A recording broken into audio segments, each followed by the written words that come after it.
Straight and fast. Big misfit, RC misfits, got the city on swole. Did the shit right, we ain't stepping on toes. Any given time, nigga, we'll pull up with a load. Big misfit, straight fast to the top. My brother Big Gap, and we outside the box. Whole lot of money in the RC cars, and you better believe they protected by Glock. RC addicted like Doc. Keep buying these cars, can't stop. I won't. And they say you break like you don't give a fuck. I don't buy any RC, I won't. The arm of the low to the taxes, huh? Big misfits, got a lot of stacks in this shit. I pop out on races, I'm assing you quick, huh?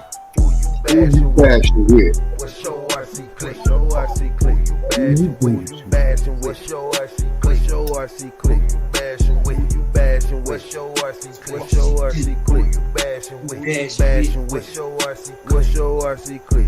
Miss this bitch. Big miss this bitch. Y'all better stop playing with me, man. Better believe me. They go. Yo, what it do, everybody? What's going on? What's going on, everybody? Sunday night RC live chat, baby. Wipe your feet before you come into my house. Smash the thumbs up button. It is absolutely positively free. This is a beautiful Sunday, man. I hope each and every last one of y'all had a blessed day today, man. We finna get this week started right back off, man, and get rocking. So this is a great night to talk about RCs, man. We are in the building. What it do, fellas on the panel? What's going on? What's up? What's going on, everybody? Man, what's good? What's cracking? It's another day. Mm-hmm. Yes, so who we got in this chat thing, man? We got my brother Dion Freeman in the building. We got Zarek D Racing in the building. We got Brandon Singleton in the building. We got Seema Dragon. We got IDJC. We got Sergeant J. We got Caleb Perry. We got Facebook user right here. We got Big Trev in the building. We got Justin Jacoby in the building. Yes, sir. Let's get it. So today, man, we got a few topics to talk about first. Talk about today. Today is a day for everybody who want to get their cars shown. They didn't get a chance to show their cars yet. Send me the cars via Facebook, and I can pull them up. We're gonna take about 15 or 20 minutes later on in the show to show everybody else in the chat love for the people that's not on the panel. So y'all get those videos to me. Those photos to me. I have a few already. But for anybody else who want to get their cars showed on the stream, send me those cars ASAP via Facebook. Got my brother Deep Voice in the building with that 5,000 kilogram servo. Got my brother Chris Miller in the building. What it do, everybody? Facebook user. So yeah. So tonight, man, we're gonna start the live stream off tonight. We're gonna be speaking about used cars for beginners and just used cars. Period. Trading and buying used. That's what's gonna start the chat off tonight. We're gonna try to. Everybody has their own opinion about certain things, so we're gonna that's how we're gonna rock out. Some people have a difference in opinion of certain things, and that's how we're gonna rock out, man. So first of all, we're gonna start it off with buying used or trading for a newbie. So recommended things and things to watch out for the newbies buying cars. Because I know it's totally different from a newbie buying a car to a veteran. A lot of veterans, they just want the car. They really don't give a damn what's wrong with it. Because it's easier to diagnose because they've seen a lot of the problems. So gonna get into it, man. Anybody want to start off? Yeah, I'll start off.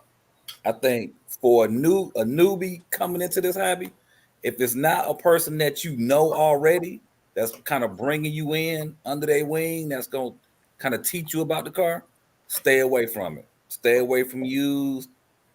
Stay as far away from used as possible, because what ends up happening is the person who's selling you the car has probably done this little tweak or added this extra part or did something just to make something work, and probably didn't tell you because they're not thinking about it. Something happens to the car, now you take it to the hobby shop. The hobby shop is looking at it and they telling you any and everything that's wrong with it. You don't know who to believe. So just buy new, you know exactly what's going on with it. and you just go from there. Like I say, unless somebody's bringing you into the hobby and you trust them, then yeah, I say stay far away from used as possible. I echo that. Stay far away from used as possible. If you don't know what you're getting, don't buy it. It might look good. It might, but nah, don't. You ain't into that yet. Yeah. I'm going to say, if you are interested in buying used as your first RC, if you're going to buy it from your RC shop. Usually they have consignment area, or people, if you buy it from your RC shop, they'll have some level of responsibility of making sure that the car is what it is, make sure it works right. Because it's in their interest too, because most of them take a percentage off of those sales of used RCs. So I think if you're going to do it, that's the way to do it. Otherwise, if you're like mechanically inclined and understand when you're buying used, not a lot of times, sometimes you're going to buy someone else's junk. So you got to keep that in mind. So that's where I'm going to go there. Agreed. So I always say signs of a car that has a lot of wear. Is just by simply popping the hood, looking up under the hood. You don't have to be a rocket scientist to be able to, you could be a newbie or old person or whatever the case may be, to look up under the car and look, take the body off and see that the car has a lot of wear. I would say stay away from anything that you see that is just super duper dirty and kind of beat. Like I said, it doesn't take a rocket scientist. Even me coming into the hobby, I can look at certain things and be like, oh nah. Even if it does work, you know what I'm saying, I can look at it and be like, this ain't what I really want. So I would recommend kind of stay away from them unless you do know the person who actually had the car. Anybody else? For some, I would add, man, look at the bottom of that chassis. All these metal armor cars, you can tell a lot. You can see how long. You can tell if it's a shelf queen or if it's been, ridden real hard or bashed off the bottom of that chassis. That's key indicators. Look under that chassis, you see a lot of silver and not that black paint. Yeah, it's been ran through. If it's to that point, you got to watch out for some sellers. They'll go ahead and swap a chassis plate out on you, make it look good. But then, the diffs and everything else is tore up on the inside. So you're going to end up spending another $130 trying to get that back together. Mm-hmm. Yeah. And the key is you don't, and that's why we say stay away from it, because you don't really know about diffs. You know what I'm saying? All you know is you're supposed to put batteries in or gas in, whatever the case may be, and the car is supposed to run. So all in all, it's probably better for you if you're a newbie to just go to the local hobby shop and just find you something cheap, or even your pockets might be deep. Just find you something new. That way, you know what I'm saying, when the first time you run it, you'll be able to feel, you know what I'm saying, what's going on with it. And if you break it, then you're gonna be like, okay, it wasn't doing that when I first bought the car. So I know it's something that I've done and not something that someone else has done. Absolutely. So with that being said, for let's speak on buying and trading for guys period. I'm a firm believer in seeing what I buy before I purchase. If it's not coming, if it's a used car, because sometimes you see hella deals on Facebook Marketing. You like, man, that's a good deal. Let me get him to just send me that car. But me personally, always in the back of my mind, I always be thinking like, man, now if I get him to ship me this car and it come to me and it's a box with nothing but rocks in it, I'm gonna be pissed. Or if I pay $250 for it, if it get to me and I gotta invest another $400 in it just to get it back running right, then I could have just bought one. You know what I'm saying? So I would, me personally, when it comes to buying cars that's used, if it's not a reliable person that I've been rocking with, or I've seen him sell things or whatever the case may be, I kind of stay away from it, man. I gotta see it. Yeah, I'm with you on that, because you just never know. And depending on, and I'm one of them type people where if I bought it used, I want to run it soon. I don't want to have to order more parts for it, or I don't want to go through them changes unless I know coming into it that is missing parts versus, like I got an FG. I knew going into it I was going to convert it from gas to electric. What I didn't know that the front was binding either in the belt or the front diff. When he didn't run the car, but he put on the stand, started it up, did a couple little things to it. All the wheels moved forward. I didn't think it was an issue. Well, I got surprised, and then I was disappointed. So yeah, you just never know. You just never know.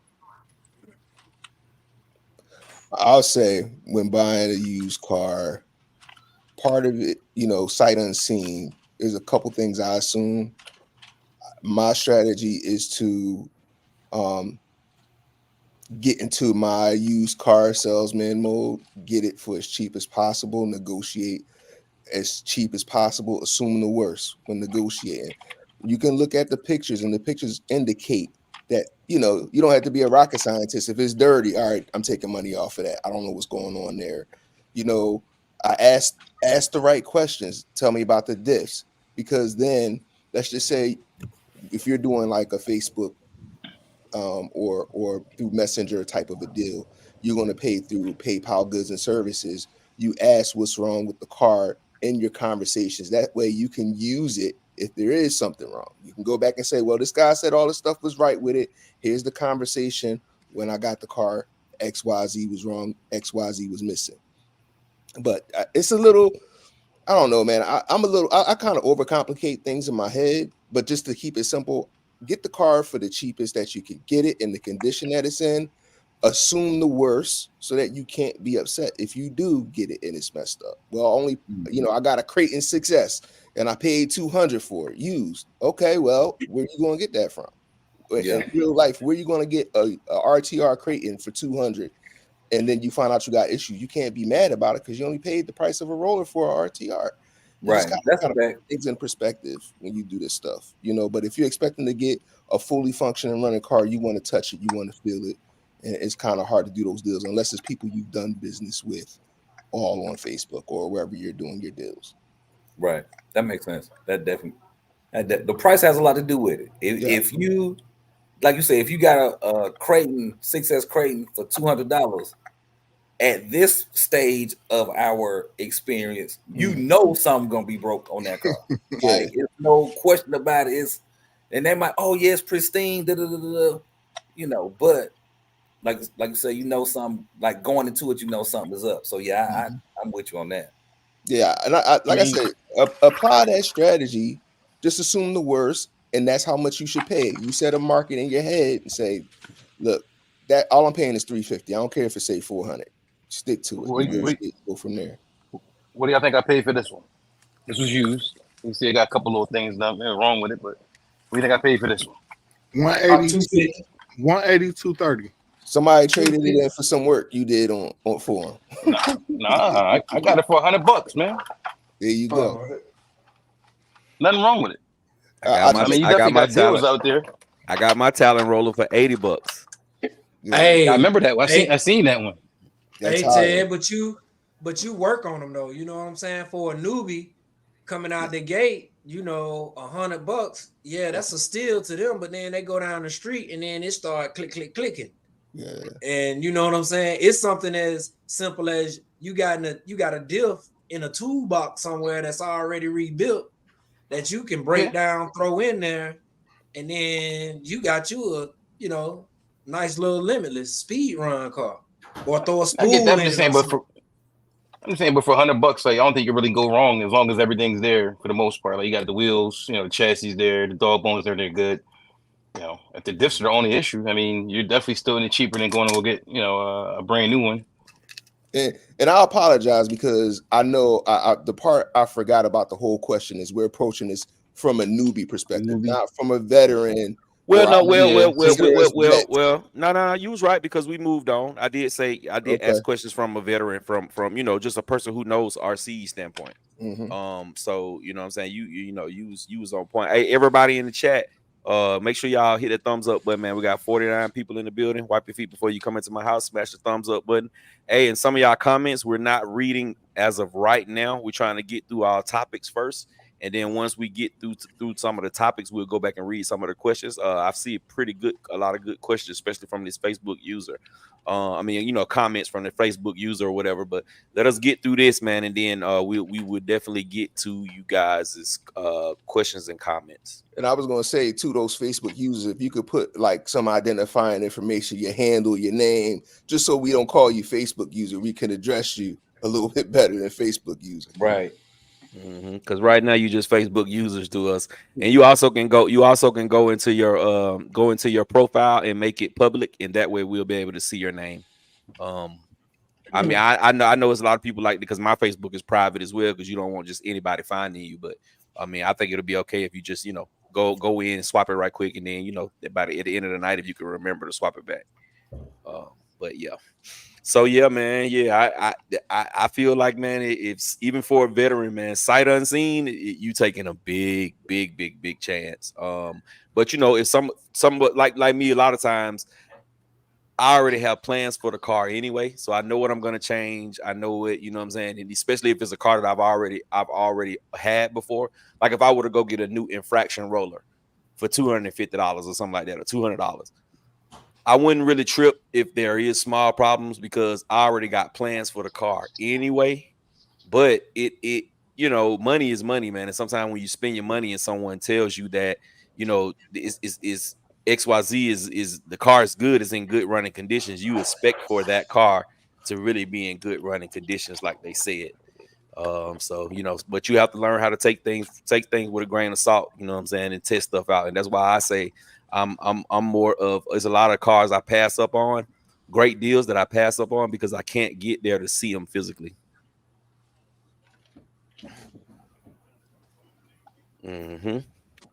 So yeah, what was the next topic, y'all? I forgot. Doing all that talking. All right. Well, let me catch some of these comments, and that way we can stay on here. I'm gonna go all the way back to 9:15. All right. At the Facebook user. So whoever the Facebook user is, saying for a newbie, first time, get it new. Jay Mitch saying what's up to the chat. Great. All aspects RC is agreeing, saying very true. Brandon Singleton, message to you Gap, saying his Kagama still going strong, nothing broken yet. Running with a 17-2 opinion. Interesting. Facebook uses agreement. Hey, also saying shoot me the invite. I come hang out with y'all. You can tell from the bottom of the car. His name is Armor Infraction on Facebook. Armor Infraction. So that's the only person on Facebook that's putting comments? He has about 10 or so comments. And okay. Yeah, and the FG comment is Demetrius Stewart on Facebook. Demetrius, I ain't selling you nothing, sir. Nothing. No, sir. And then the shoot me the invite is Les J. Okay. Sergeant J, we need to have him on here. That'd be good. That'd be dope. Yeah. Then we got one more from the bottom. Demian Brown, I believe. Gap, what he do? Okay. All right, cool. Brandon Singleton is asking, y'all think Traxxas will make a true fifth scale? Well, probably not. RC Pop saying, what's up, fellas? All right, we caught up on the Facebook user. Jose Robinson saying, sometimes I see a lot of beat up RCs for high prices. Must be crazy, especially X-Max and XRT, including eBay as well. I do see that a lot too. He-Man Shine saying 12S motor versus dual motor 12S. Which way would you swing? All right, we'll come back to that. Woo Diddy's in the building. What's going on? What up? What it do? What it do? Brandon Singleton saying, I didn't know that Armor Gorgon could take a lot of power. Yep, it can. It can. Deion Freeman saying, what's up? Gap panel and chat. Wild RC, wipe your feet at the front door. Visit for a while and subscribe on your way out. At the back door. I like that one. Eclectic, what's going on, man? Welcome to the chat. Sir Thizzle in the building. What's up? What's up? What's up? What up? Chris Miller is asking, how long does it take for a person to be an RC veteran? Hey, I don't know. It just depends on how deep you get into it, how fast. You know, you got some people who get a car today, they might not run it for a year or two.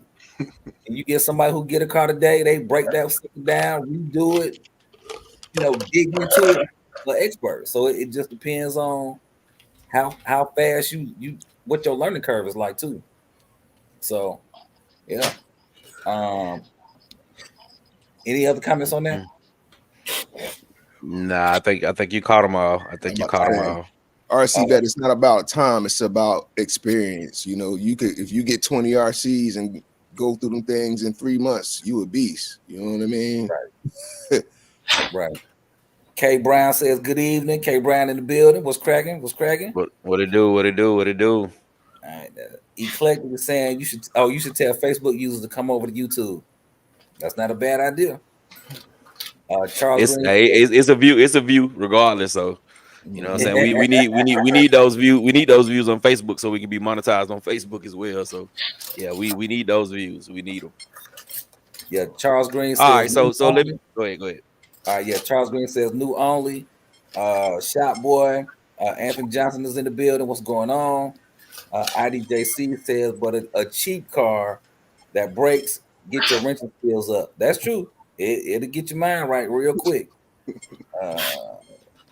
I'm not sure who that one is. Big Easy says, what's good, panel? Happy Sunday. Same to you. Brandon Singleton's asking, do people drag race small scales or see like 12 and 18 scales? Yeah, somewhere.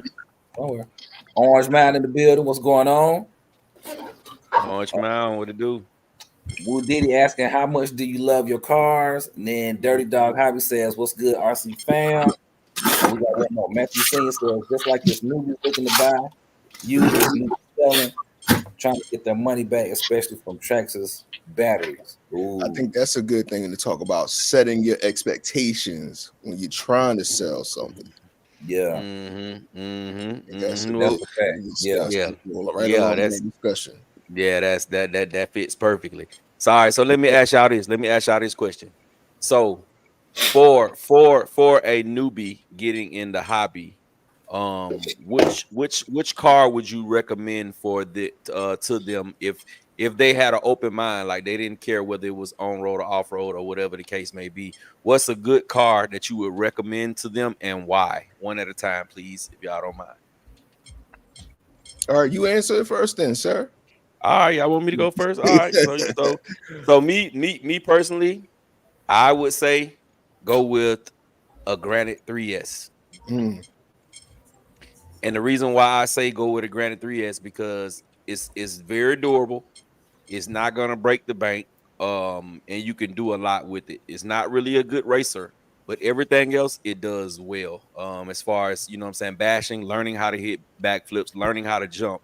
It's a really small learning curve with the Granite 3S, especially the newer versions that come with that newer SLT3 remote, not that old one. So Granite Armor Granite 3S would be my truck to recommend somebody. I like that. I'm gonna say, me personally, if you just coming straight from like the Target and Walmart RCs, I think one of the best first RCs is the Rustler VXL. It's the 2-wheel drive 3S. Get the brushless one that gives you a learning curve. It'll come with the nickel caddy pack. You could run that. Then when you ready, you could put the 2 and the 3S in there and be going 60 like next week. But it's the easiest car to learn on, the most widely available parts. If you do break some, they are very durable. And so that's what I'm gonna go with. Rustler VXL. So I'm gonna go with the Armor Typhon 3S. I think that's a good car to teach you to stay away from the curves because it's an open wheelbase. You can run it 2 or 3S. You know what I'm saying? It's gonna be pretty quick. I think at 2S you probably hit like minimum 35 miles an hour roughly on the stock gears. You know, you could put a on-road body on there or whatever, you know, change it up, whatever, put some off-road tires on there. I guess it's pretty versatile. So that'll be the car I would choose. I would tell them Red Cat. Oh yeah. Look, if you don't want to be in the hobby long, no, you know I'm not gonna say that. You know what? we knew that was coming sooner or later. The night wasn't gonna go past without nobody catching you like that. Go ahead, Rattle. Now I would actually say any 6S armor. Simply because you can go 4S with it, you can go 6S with it. Most of the remotes have some type of throttle control on it out the gate. And it gives you out of that one car the ability to kind of see where you at as far as speed goes. Meaning you can start off on 50% and build your way up versus having to buy a car and then master that as far as speed and then go get you another car or change the system out or whatever the case. So yeah, I would say any 6S armor. And then you figure out if you like street better, if you like off-road better or whatever. But yeah, that would be my advice. I would say the 4S lineup, the 4S Outcast, 4S Creighton. Similar to what you saying, Rattle, it gives you that 4S, 3S capability, but not on a very higher, high speed, that much torque and power. Because for a newbie starting out, that might be too much, but it's a fine line, still gives you that power, still gives you that bashing ability, and durable, and not as difficult to work on as the 6S lineup, I would say. That's pretty much it. You don't think so? I mean, for me, I think that anybody getting into it should go back to the old school ways where we had no instant gratification. You bought a car, you had to take it home, you had to build it. So now you know the car through and through. You know what I mean? So like, if anything goes wrong, you kind of got an idea what's going on. I say like, something like this, like Associated B series. These go for like maybe 280. You got to put everything together. You can set it the way you want, but there's also a lot of adjustments on here, so it teaches you how to actually, dial a car in. Whereas like some of the armor vehicles, they're great for bashing and whatnot, but they don't really have like that much adjustment that you can have on these kind of cars. So you say brand new, get you a kit, put you a kit together. Definitely. Yeah. Woo. Yeah, because now definitely. Well, you in 8 feet. Throw you straight in 8 feet. I'm with you. That's tough. Straight up for Car will never go straight. Not to veer off subject, but I think that is why the hobby is growing at such rapid rates, though, is because it's RTRs and not just kits. Because a lot of people, like, I probably wouldn't have got into the hobby if I had to build a kit right off the rip. It probably would have been, for me, it would have been like, nah, I'm good, bro. Because it's just too much. It's really like intimidating. It's really intimidating when you pull that box open and you got those parts. You have to be like really like on board. Like, I'm finna do this. You feel what I'm saying? Like, if it wasn't for the RTRs, I probably wouldn't. I'm sorry, go ahead. No, I was saying like, but certain car companies like Techno, also manuals, got the best manuals in the game when it comes to building a car. Associated, I say a close second. Everything's true to scale. So like, it's really not that daunting to take upon that task. If you just look at the manual, like a screw is the same size as the screw they're actually picturing. You can pick the screw next to it. Okay, this is the screw I need. So you kind of sort all your screws off what you need for each individual, process, and then, have them and just go, a little bit at a time. So like I said, it's more gratifying, I think, for me anyway. When I build a car and I see it come from a box into what it is, for me, it's more gratifying instead of opening it up, because either way, I'm opening up an RTR car anyway. You're going to change diff fluids, you're going to change shock oils, you're going to change, suspension setups. Everything's going to be different. You're going to change the gearing, you might change the motor, you might change the servo, the ESC. So in the end of it, you're getting something that you got to take apart. I mean, it's already blueprinted out to where, it's already made, but the manual does the same thing for you. You know what I'm thinking about too, Ted? Like, it's people who look at these RCs, they see somebody, they see you out there with your DBXLE, little kid run up on you. He ain't really trying to build that. But if there's like somebody who's like coming from like Legos or from like model building, building, models, I would agree with you. Like a Techno kit. When you said Techno, that resonated with me because those are some of the best and easiest kits to build. You can get that to your grandma and she can build it. Mhm. They have one of the baddest RCs on the block. So I get where you coming from with that. But just from like someone who is just getting into the game, I think just a straight RTR, something easy and something that don't cost a lot. And that's why I was going back to my argument about the Rustler. Oh, It's yeah. you get your money right back out of a Rustler. You Yeah, pay that's- $199 for it, you can sell it for $150. If you look at them, they're not too much different. Like you look at this platform versus this. The only thing different is this one's a mid motor. Well, other than that, they're basically the same. And you got to build it. But I will say this though: Mhm. a brand new person coming into this hobby, putting a kit in front of them would be probably the equivalent of putting a 1,000 piece puzzle in front of them. That's nothing but a forest. It's gonna make a forest when you put it all together. Versus, you know, 8-piece puzzle of some way different. It's like I think when you got experience in this, Ted, you probably put together how many kits during your time? Man. He did 10 kits this weekend. Nah, I haven't built one in a while, but at my height of things, I was doing like 2 kits a day. I was selling on eBay. I was selling a whole bunch of like rock crawlers. So I was building them out at nighttime and just putting them on eBay and selling them. So I definitely do have a lot of experience with kits. I'm not gonna say that I have the same perspective as somebody walking into it new, but like I said, at the end of it, how do you really know what's wrong with your car now? And you get swindled when you go to the hobby shop if not on the up and up, or you're dealing with somebody on the street that may be fixing something for you. Now they want to charge you for something that you may not necessarily need. So when you get your kit and you know what's going on, as far as, okay, I put this together, I know that these parts are moving and I hear the noise coming from here. I have an idea what it is. So now I can sit here, okay, I can open it up. Okay, this part is broken. You're not intimidated by the car now because you've already put it together. You know it in and out, top to bottom. But I get it though. Yeah, the person has to be inclined to something similar. Like let's just say you Ted, prime example. If your alternator goes outside in your car, what you gonna do? I'll go fix it. my point exactly. My point exactly. If your fuse box in your garage busts and you know it ain't nothing but that little DC amperage that you got to pull out and put in, you're gonna do that, right? Oh, for sure. But everybody's not like that. You feel what I'm saying? Some people that. they gonna say, nah, I'd rather just take it here and let them charge me $1,000 whole when he could have bought the part for $100 and changed it for free. You know what I'm saying? So it kind of ties in with being inclined, like what J said, Rattlecan said. If you got a person that's used to working on puzzles, or you got a person that's used to building model cars, okay, a RC gonna be a cinch for him.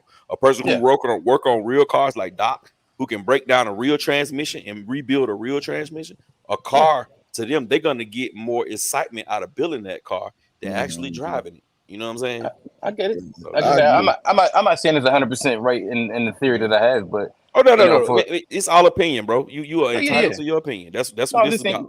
Opinion. But for me working at the hobby shop and stuff, and I see people buy RTRs, I see them in the shop more than the people who actually take the kit route, because the people that buy the kits, they be like, you know what? I understand it. The people that buy the RTRs, they coming in, I smacked it up. What's wrong with it? And now you're looking at me to guide you through the whole entirety of your journey to fix your car.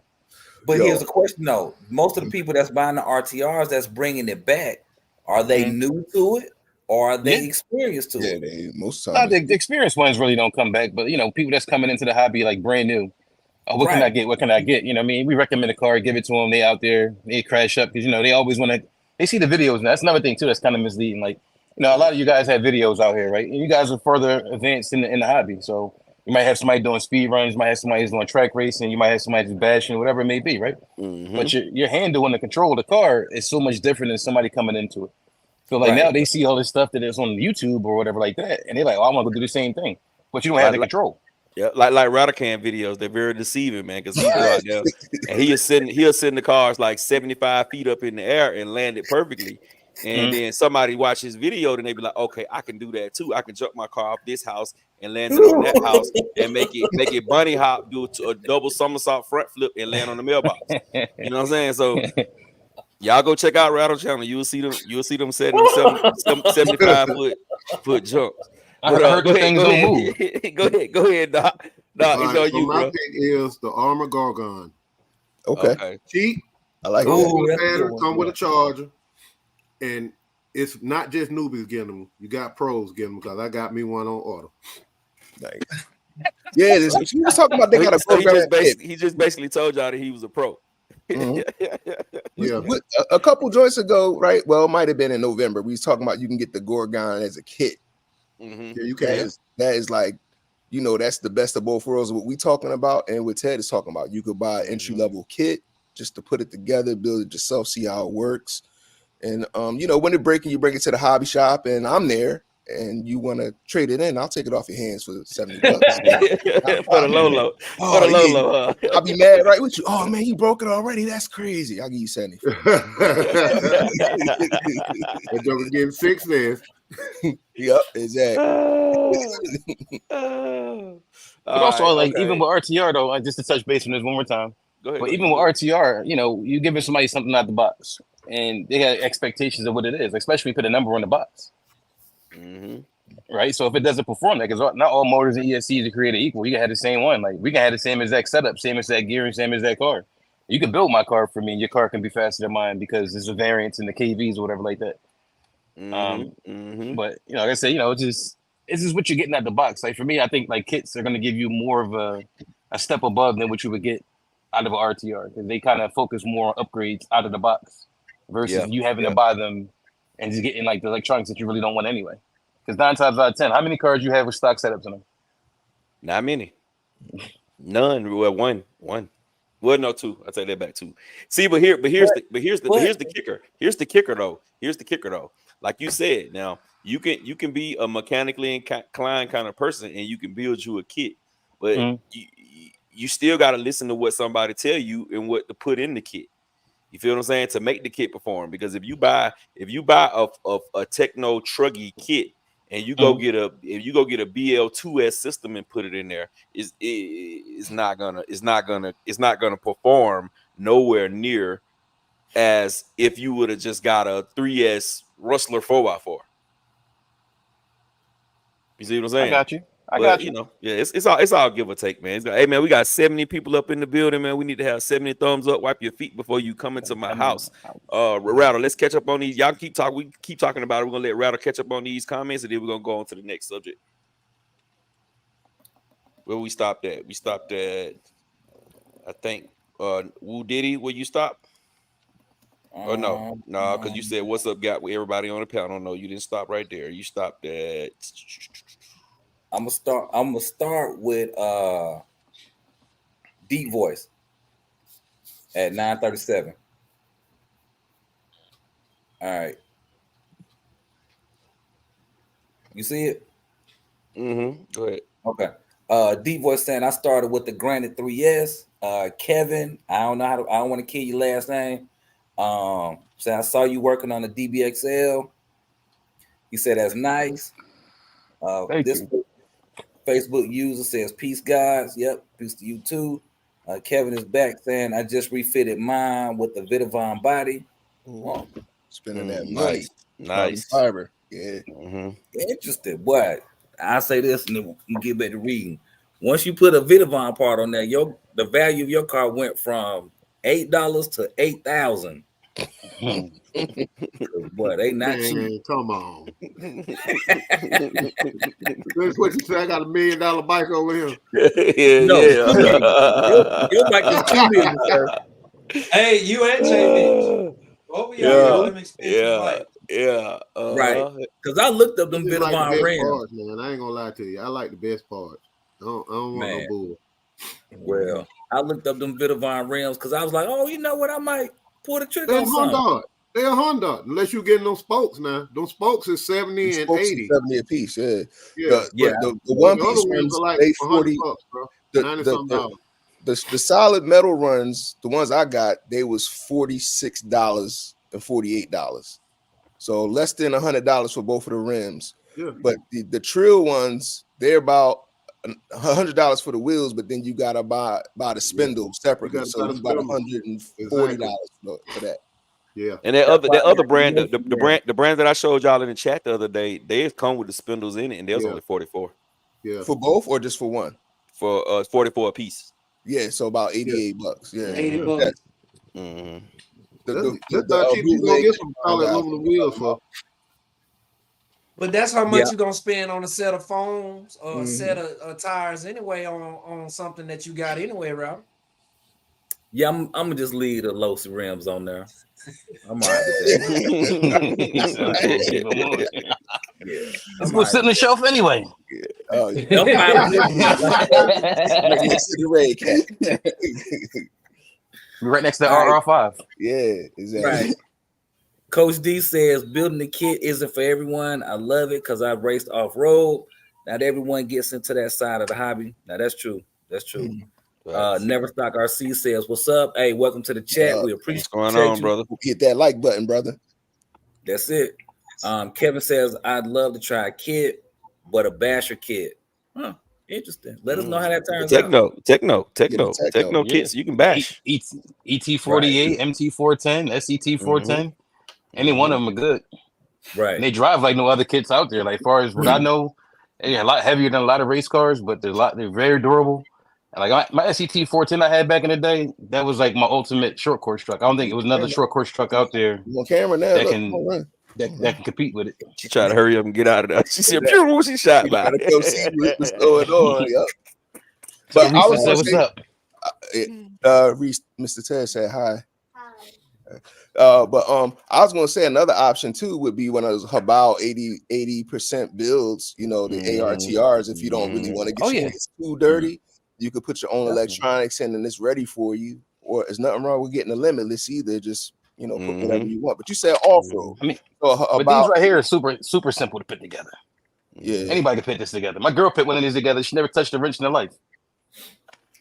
I got it to me if y'all wanted to put it together. I know y'all like doing it. Is that because you coached her? Did you coach her on putting it together? Nah. Or she just sat down at the table and went to work?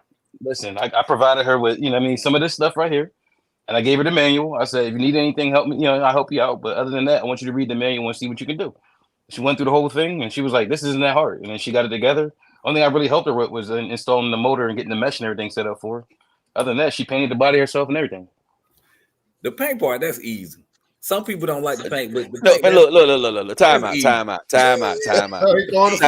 Pause. Yeah, flag on the play. Let's go to repeat now. This for both. Look, this for both of y'all sides of the question. This is for both of y'all. For the whole conversation with you builders and you painters. You know what I'm saying? Everybody don't like the doggone build. Everybody is not a builder. You paint. That's what she did. Everybody don't like the paint. Everybody is not a painter. I get it. No, I understand that everybody does not like to. What I'm saying is, it's actually easy to do. You just got to be. It's about patience. That is 1000% about the patience. If you can put your patience hat on, you can come up with the next part. The next is patience, then execution. And all of us ain't patient, and all of us don't execute. But the best thing is, though, if you mess up, you could do it all over again. You could try it again. It ain't like it's the end of the world if you mess up the paint job. Yeah, that's a new basher body, and you just go get another body and go at it again. I ain't the best painter in the world. Once in a while, I'll do it if I have to. Otherwise, this one of the first bodies I've ever painted. You know what I mean? This is like maybe third or fourth body. Ain't nothing super special, but it's definitely just something that you said. Just take your time, playing it out. That's the main thing, planning it out. Yeah, you're right, bro. But after you spend about 3, 4, 5, 6, 7, 800 on bodies and you keep destroying them, at some point you have to realize that this ain't for me. You ain't the paint. Yeah, this is not for me. Like that's just like saying if I keep building these kits and every time my diffs in the back just keep breaking. Obviously, I got it in there backwards. I did something wrong. So this might not just be my cup of tea, but it is what it is, man. Come on, Rob. Let's catch up. Yeah. All right. Never Stock RC says, you guys ever have problems with your XLX2 power wires coming off board ever? I did, and Castle didn't warranty it. Ooh, Blue 275 servo. Godly. Expensive rate. Just putting in my new ESC now. No. That was supposed to be in the live stream on Thursday night talking about that, but keep it moving. I heard of it happening. It never happened to me, but I ain't gonna say it never happened. I've definitely seen it. I've definitely seen it at the hobby shop, especially with like the Creighton 8S's and the Outcast 8S. For some reason, they just were like desoldering the power cable off every time the positive line. It Too seemed much like power, Tesla too much is- heat. Mm-hmm. Well, that's like resistance. You know what I mean? Like you get too much resistance built up somewhere. It seemed like Creating that Tesla heat. turning into the Audi 5000 up today. Like, good Hey, grief. wait. We're not going to do that. We're not going to do that because it's always lacking some accountability. We don't know. I don't know what that guy was doing. I don't know if he had a 1700 with his XLX2. Trying to bash. What kind of batteries he was using. Don't know if his gearing was too crazy and he going up and down and doing stuff. You do some stuff, everything gonna break unless it's hobby wing. Yeah, You know, running even a hobby Delta wing has One motor on the sensor that'll set them on fire. Yep. It's, If you it's run a it lot of combination, bro. exactly, If you run it just right, it'll still set on fire. if you run it censored, but you got the motor wires in backwards, you asking for a fire. I don't know if that's what you did. Like, Yeah, like people just plug in stuff because it's supposed to be plugged in, and people don't mess with this. I don't know. I'm not trying to say it's all user error, but I'm sure at the end of the day, if you got a receipt, Castle might take care of you, even if it's a non-warranty replacement. At the minimum, they're going to do that for you. But it's hard to tell. We don't. Everybody, this is not for everybody. Castle's not for everybody. I heard that they was trying to do a partnership with the Boy Scouts of America, something dealing with fires or something like that. That's what I heard. I mean, I had it running one time. Like I had my infraction set up. I was running with a Castle 1512 2650. It ran good. You know what I mean? I was like, well, I'm gonna see how it runs. I ran it on 4S. That was fine. I was like, all right, I'm step it up 6S. And I went to 8S, but I never changed the gearing. So it drove down the block just fine. But the moment I laid a load on it, I just saw a fireball come down the block. Woo. Yeah, that part. Sir Thizzle said you could tell when somebody got in the hobby by how comfortable they are with building the kit. If you old school and wanted in the hobby back in the 80s, 90s, you had to build it. I've heard that before too. Yeah. I've heard Trex that. is the one who made that popular for RTRs. Yeah. Shout out to Cat. Shout out to Traxxas. Yes, definitely shout out to Traxxas. Because boy, if I had to get in the game on kits, well, it would be y'all would be on here. We'd be on the live stream talking about something else. And them kits used to be crazy expensive back in the 80s. Like 350 was a lot back then. You know what I mean? That was yesterday's money too. Yeah. Akron RC says kit is a lot for first RC. Oh, it's a lot for a first RC. Yeah. Coach D saying, what's up to Sergeant somewhere? Philly Sword. Hey, what's good? Hey, welcome to the chat. What it do? Sir Thizzle in the building. He said, I love kits. I got in the hobby in the 80s. Really? Yeah. His ass old, bro. I did not think that. I didn't think he was that old. Yeah, he probably like dust. He's like dust. Hey, don't let him do that to you. Don't let him do that to you. Just beat him up next time y'all see each other on the track. Just I ain't got to do nothing but run. He ain't gonna be able to catch me. Reeds RC was saying, what's up? What's good, fellas? Kilowatt RC says my son is 7. He started out with a Traxxas Max 4S when he was 3. Nice. That's a first car, boy. That's a fantastic first one. Yo, what up, Kilowatts, man? You out here killing it with that dual motor. Motor 5B, killing it, my brother. They got to do a motor 5. Hey, post it in the chat, Kilowatts. I never watched this video. We got that. He got the speed run drawn like 130 miles an hour. Oh, yeah, post them in the chat, man. Post your videos in the chat, brother. I think it's that Losi he got, but man, can't wait to get them foam tires, man. Definitely can't wait. The bad weather kind of delayed the delivery, but the fifth scale tires, y'all check them out. Red, you don't have bad weather, sir. That's horrible. That is horrible. Yeah, that's crazy going on there. Sheesh. Kevin says it saddens me that folks can't or won't try to fix their own rigs before they take them to their local hobby shop. It's great for the hobby shops. Yo, y'all gonna pay $20 for some A-arms. They're gonna charge you $70 to put them on. Keep on doing that shit. Man. Keep on doing it. Support your local hobby shop. That's it. But I will say this though. I think a lot of times the cost of the initial investment hurts a lot of people. Because think about it. You're buying the car, you're buying a charger, you're buying batteries. That's just to go drive your car. You ain't broke nothing yet. Then you go break something. Now you got to go buy a whole new set of tools that you didn't anticipate. So I think a lot of people are, they probably getting into this hobby with a shoestring budget. And then it's like, oh man, I got to go buy something else. And I got to figure out how to put it on too. That's what I'm saying. Budget. Yeah. Well, that's what I was saying. Like to my eyes, like basically one of the best things you can get because they come with an ESC, they come with a motor. All you have to provide is a radio and a servo. They give you a body, they give you wheels, they give you tires. You gotta get a battery, ESC, battery receiver. I mean, paint's nothing though. I mean, it's like what $7 a can. But here's the killer though. Here's the killer when it comes to electronics.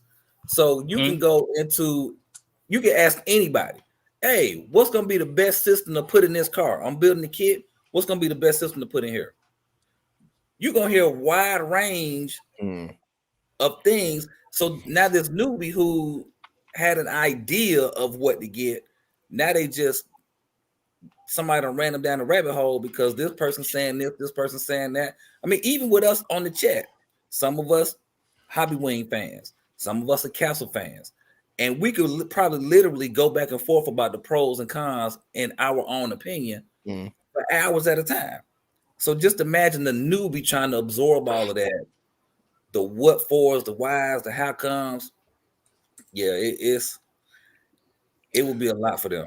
Yeah, well, I mean, that's what the local hobby shop is for, man. The newbies. As much as I want to push us as YouTubers, like I don't, most of the time we don't keep nothing stock. But as a newbie, keep it stock. Don't worry about what's the best. Just worry about how the car works, how to use the car, and enjoy the car. That's what you worry about. Don't worry about being the fastest. Don't worry about all that first. Just figure out if you like this hobby first.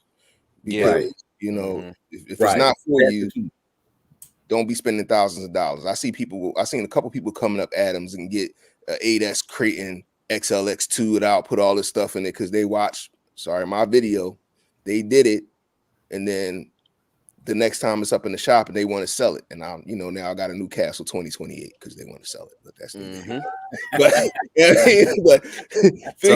so he really invites that. Come on, man. So I can get that. Yo, they need to have it to catch the predator. I will be the first person on there because I'm sitting there. Oh dang, I'm like, yo, remember Stevie J back in the day, like doing this shit with his face and doing that shit.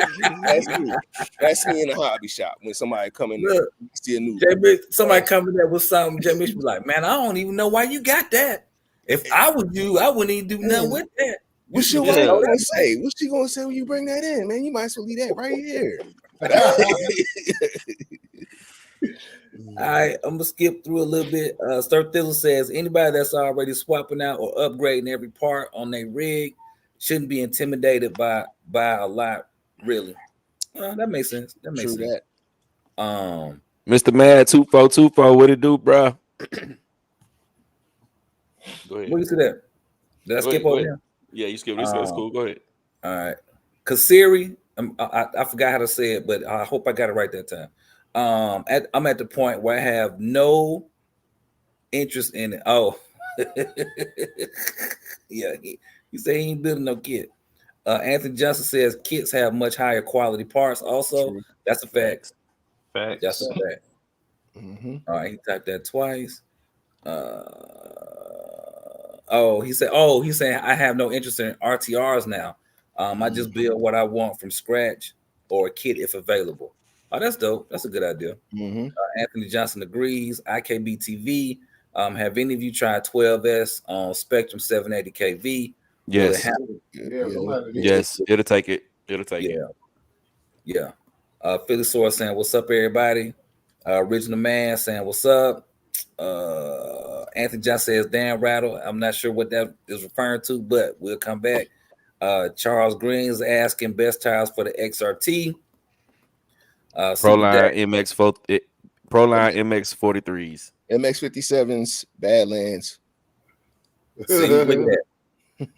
Now that's George $400 with all of them wheels and tires right there. Yeah, that's $400. Right. Gap got 4. J Mish got 4. Anything is better than them stock tires. Yeah, them stock tires trash. Yeah, You can just put the stock X-Max tires on there and be bad. You could maybe me and Gap can agree. Maybe we could say backflip, Outcast. Maybe we could be on the same page. That's a good one. Yes, sir. The backflips though, you got to get that little you got to get that little shim. You got to put something in front of the shim, that hole, because that hole is bigger. That hole is because it's X-Max got a 17 mil coming out, and the Creighton and Outcast got a 24 mil coming out. So you got to put that little washer. But yes, sir, backflips all day. Backflips for the win. Yes. Facebook user is making a comment about himself, saying all these slow MFers on one screen. He's actually looking in the mirror, so y'all don't worry about that. He's looking in the mirror somewhere. Yeah, that's low. That's low. Yeah, he's slow. Like somebody I know some guys that's like that, but they really fast though. Yeah, yeah. He's one of them. He fast till you get him in the grass. Get him in the grass, he's slow as hell. He'll race me 1,000 times in the street. He ain't gonna race me in the grass though. Or if you gotta turn the corner. Brandon Singleton saying ain't got time for the building. He's not doing a kit. Deion Freeman says I changed my MT410 into a ET48.3 Techno. Also, I have an EB48 2.0. Nice. Kevin is asking, you boys got your wives running any rigs? My wife digs it. She runs 3 rigs: Creighton, 6S, Fire Team, and the Lotus Super Rock Ray. Oh, that's tight. That's what's up. Yeah, that's super dope. Cause my wife ain't gonna be studying that. My girl ride with me. Not one bit. My girl ride with me. My daughters will run it, but that wife, but she gonna be like, "Boy, come on, man, that ain't even on my style right there." E-Dub is saying just stopping by. I'll see you later. Good day, brothers. And yes, I wiped my feet before I came in the house. Nice. Appreciate that, E-Dub. Appreciate that, E-Dub. I'm gonna show your car later too, E-Dub. So if you ain't here, you gonna miss it, but I'm gonna show it. Yeah, Sean Collins says, "What's good, my brothers? North Philly Shears in the building. Welcome to the chat." Oh, 9G says his first car was an Audi 5000. So then you already know. You are, because I'm sure you didn't keep it long. Matter of fact, I know you didn't keep that car long. Yeah, that's the one that looked like the Taurus from back in the day. Remember, they had the body that looked almost just like a Taurus back in the day, bro. And it kept going, just popping in reverse. That was the biggest issue with that car. But you never seen them. Them car, that boy was rare. Them was like some dinosaur. Them bad boy was extinct. Never Stock says, thanks guys, I appreciate y'all. I had 1100 kV QS8 stock gearing, belted tires. Oh, he's explaining what took place. Sean Collins in the building. Speaking of Phil, Dirty Dog Hobbies saying my Creighton 8S almost burnt down. That's a common story there. Dave is responding to Kevin, said my wife won't, but she don't want to. Because she don't want to break them. I tried, but she like to whack. Oh, that's what's up. Never Stock just seems like it happens a lot from what I see in the forums. I'll be going to Hobby Wing if this happens again. All my other eight RCs are all Hobby Wing now. Castle needs to step their game up. Interesting. Never Stock says the CNHL 10,000 milliamp 120 C4S lipos Innovations RC edition is what I was running. By the way, that clear associated RC10 OG clear buggy looks hella dope. There it is. Justin is asking, what do you charge to paint a 5th scale body? Eagle 5T Grail body, just 2 colors with ghost flames. Hey, just message me. Message me. 500. Send it to Got Reviews A to Z cash out. E-Dub says I started out just like that with the glass E-Revo. Ooh, yeah, no comment on the E-Revo. I prefer wrenching more than driving, but me being fairly new would have not gotten into the hobby if I had to start with the kid. Yeah, that's it. Philly Source said I started to hobby fixing my own rigs. I didn't have a clue what I was doing. DJ Cool is saying buying a used worthless RC car is like being a faithful Cowboy fan. Yeah. Lose situation. I leave my boys alone, man. We got beat up tonight, but that's all right. Hey, Yeah, I got beat up good tonight. I knew it was gonna happen. I was like, we can't defend the run. Yeah, when Can't it was defend those triple slant. when it was 27-0, I was like, "Ooh, let me turn this channel. Ain't no need for me to keep watching this." look, they I might knew make it was a gonna comeback. happen. No, I knew it was gonna happen. I said that all week last week. I'm like, they're gonna lose. Kilo White saying, "What's up, fellas? This is cool. What you got going on? Big, that's Big Reg. Put me on to the fire stream. Nice. What's Thanks up, for brother? joining. Thanks for joining. Wendell Gumby. I lost my Mojave 4S yesterday. Burnt to a crisp. Woo! Lipo fire. Ooh, lipos, man. Was that Sorry the to one I hear that, saw bro. on Facebook? Messing with that plastic, fantastic. I'm good. Yeah, I they hit think me. I He seen that on probably Facebook. He was in the middle of the see field when the joint and see burned then down. that 4S Mojave body will get kind of stuck sometimes, bro.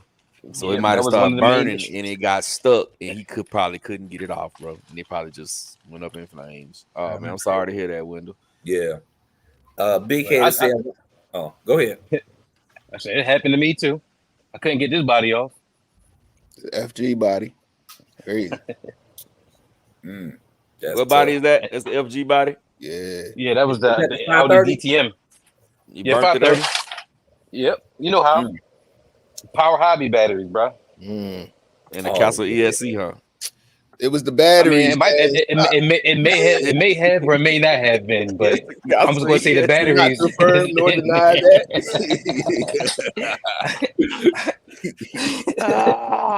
Big Head RC say, why don't we talk about crawlers? Well, I mean, we'll talk about it if it, is need be, but we don't, I know me, I don't have a whole lot of crawling experience. I do know how to crawl. It's pretty fun, but I mean, we just talk about RCs, man. If crawlers come across, we'll definitely talk about it. Yeah. I had my phase with them. Yeah. I tried it with them. I don't know. I just kept one around just in case I actually do it one day. A group of people in some water and rocks is fun, bro. I ain't It's even gonna fun. cap. Yeah, You don't need that much space. With some water and some rocks, man. It's fun, bro. It's fun. All right, because Siri says he's got $1,000 in his now. You can get hella silly with this hobby. That's a fact. Yeah. Sean Collins is asking you, Jay.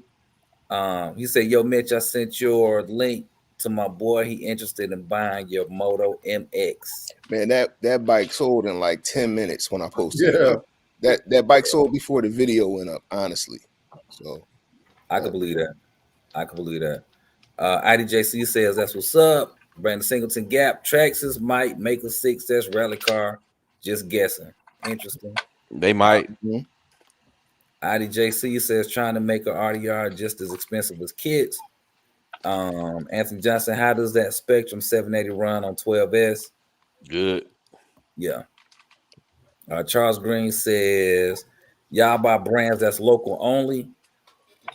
Nah, whatever we like. Yeah. I got a couple overseas cars. Charles Green is also saying Seattle don't a lot y'all talk about. Okay. Justin Jacoby, 500 gap ouch. He's laughing. All right. That ain't that much, bro, for a Radican. Hey, Kevin is saying, where you guys living? I'm near Toronto. For what it's worth, it's bro, you got to move. Yeah, man. They used to that up there in Canada, man. Yeah, that's crazy, man.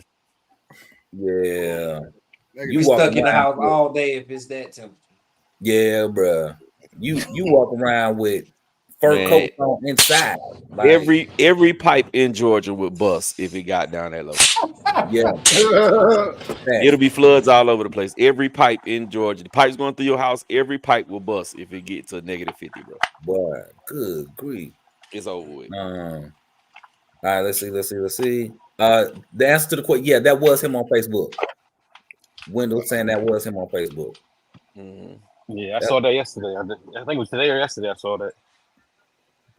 All right. Sean saying Castle Slander makes an appearance at least once in each stream. LOL. But is it slander if it's true? Oh, It ain't true, man. It ain't true. Hold on now, man. Okay. And it's not really slander, man. It's just conversation, man. We just be tripping, man. I got plenty of Castle stuff in my cars, bro. You know, Motors or ESC? Yeah. I got a few motors and a few ESCs. You know what I'm saying? But I mean, I ain't gonna cap now. I do in the back of my mind, I always be thinking that I'm gonna have to run today. You know what I'm saying? That's why most time when I go out, I'm gonna put on my tennis shoes instead of my slides. Because if I gotta run, I might have to show them, you know what I'm saying, and get there. But I mean, you know, it's all fun, man. I run a Castle. I run the bejeeties off of Castle, bro. Yeah, and they do good. Like my talent with that Mama Monster 6 says is a beast, bro. A straight beast. Monkey. It's ready. And it pulls better than that. I got the Hobby Wing G2 system. It pulls better than that Hobby Wing G2 Max 8 system. It does. It don't run as efficient, but it does. It got a little bit more grunt. All right, let's see. IDJC says switching electronics and building shocks and diffs aren't on the same level of wrenching. Now that's true. You gotta understand what you're dealing with that shock oil, and building a diff is different. Wendell Gumby is asking, should I get another Mojave or try the Losi bike? I have every other platform, I think. Ooh. Bike. Got a bike if you ain't got it. If you don't have a bike, it's different for sure. But if you like the Mojave, get that again. You know? Yeah. Get them both. Don't even worry about it. Basically, I like that. Basically, that's the easy way to just solve it, is to get both of them. That's it. Kasiri said Armor makes fast cars, but value dollar for dollar, it's hard to beat Traxxas. Oh man. Oh no. That's subjective too, because you got to put a lot into a Traxxas to make them what they are sometimes. I don't agree with that. If you buy a stock Rustler, if you buy a stock Rustler, it's a cheap car, right? You go jump it a couple times. What's the first thing that's going to break? The whole arms. Nope. These right here, shock caps. Shock in. I mean, them shock caps gonna pop right off. It depends on how you land. And them turnbuckles gonna pop out. They're not that durable at the box for a lot of their cars, especially electronics. They easy to get parts for. They know that on purpose. That's why you can get the parts. They known for for burning up too, but we don't say that about them that much. We're gonna get sued. That's why. We're gonna get sued. Yeah, they do have the most out the box issues too. With the ESC. They got the best lawyers in the game too. Be careful. The best lawyers in the game, the deepest with the deepest pockets, bro. Yes, sir. You got Johnny Cochran Jr. Yes, sir. Yes, sir. Traxxas that have you somewhere sitting in the corner in isolation. Hey, look, matter of fact, let's stop talking about them before they come out to us. I mean, y'all good. I love y'all. I love Traxxas, yo. No, but just look at this, right? No hate. They give you the same car for 15 years. Yeah, no updates. Yeah, just slight little touches, slight little tweaks. Some nice body colors. Some nice colors. That's mainly that's like Harley Davidson. I mean, like Harley Davidson got the same damn platform since they've been in existence. Every year they give you a new color, and all the Harley dudes is like, "Oh, they got the new bike out." It's like, look the same as the last ones. If it works, I think that's marketing though. I think if you got a great marketing team, miles an hour. If you got a great marketing team, then beast mode. What they do? Man. Whatever they doing, they got a nice fan base. You can't go nowhere in this RC game without encountering them. Correct. If I owned a company in the RC business, I would want to own Traxxas. That's what I'm saying. They getting it. Yeah, that's real. Yeah, that's real. And they got the most loyal fan base, bro. They got the most loyal fan base. And we all mess with them on some level, Yeah, we do. Everybody got a Traxxas in their fleet. Am I saying that? I got maybe 6 or 7 of them. You know what I would say though about the difference in their fans is, like, okay, a lot of people who like Armor cars, they like a lot of RCs, so they kind of, when Armor dropped the ball, they kind of, you know what I'm saying, they kind of put it out there that Armor dropped the ball on whatever the case may be. You know what I'm saying? The Traxxas fans, they ain't really nothing real bad they gonna say about it.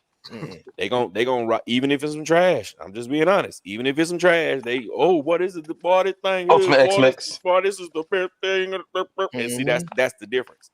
know what I'm saying? They have they Ultimate brand X-Max. they brand loyalty people are really brand loyal, bro. Like Traxxas can do no wrong.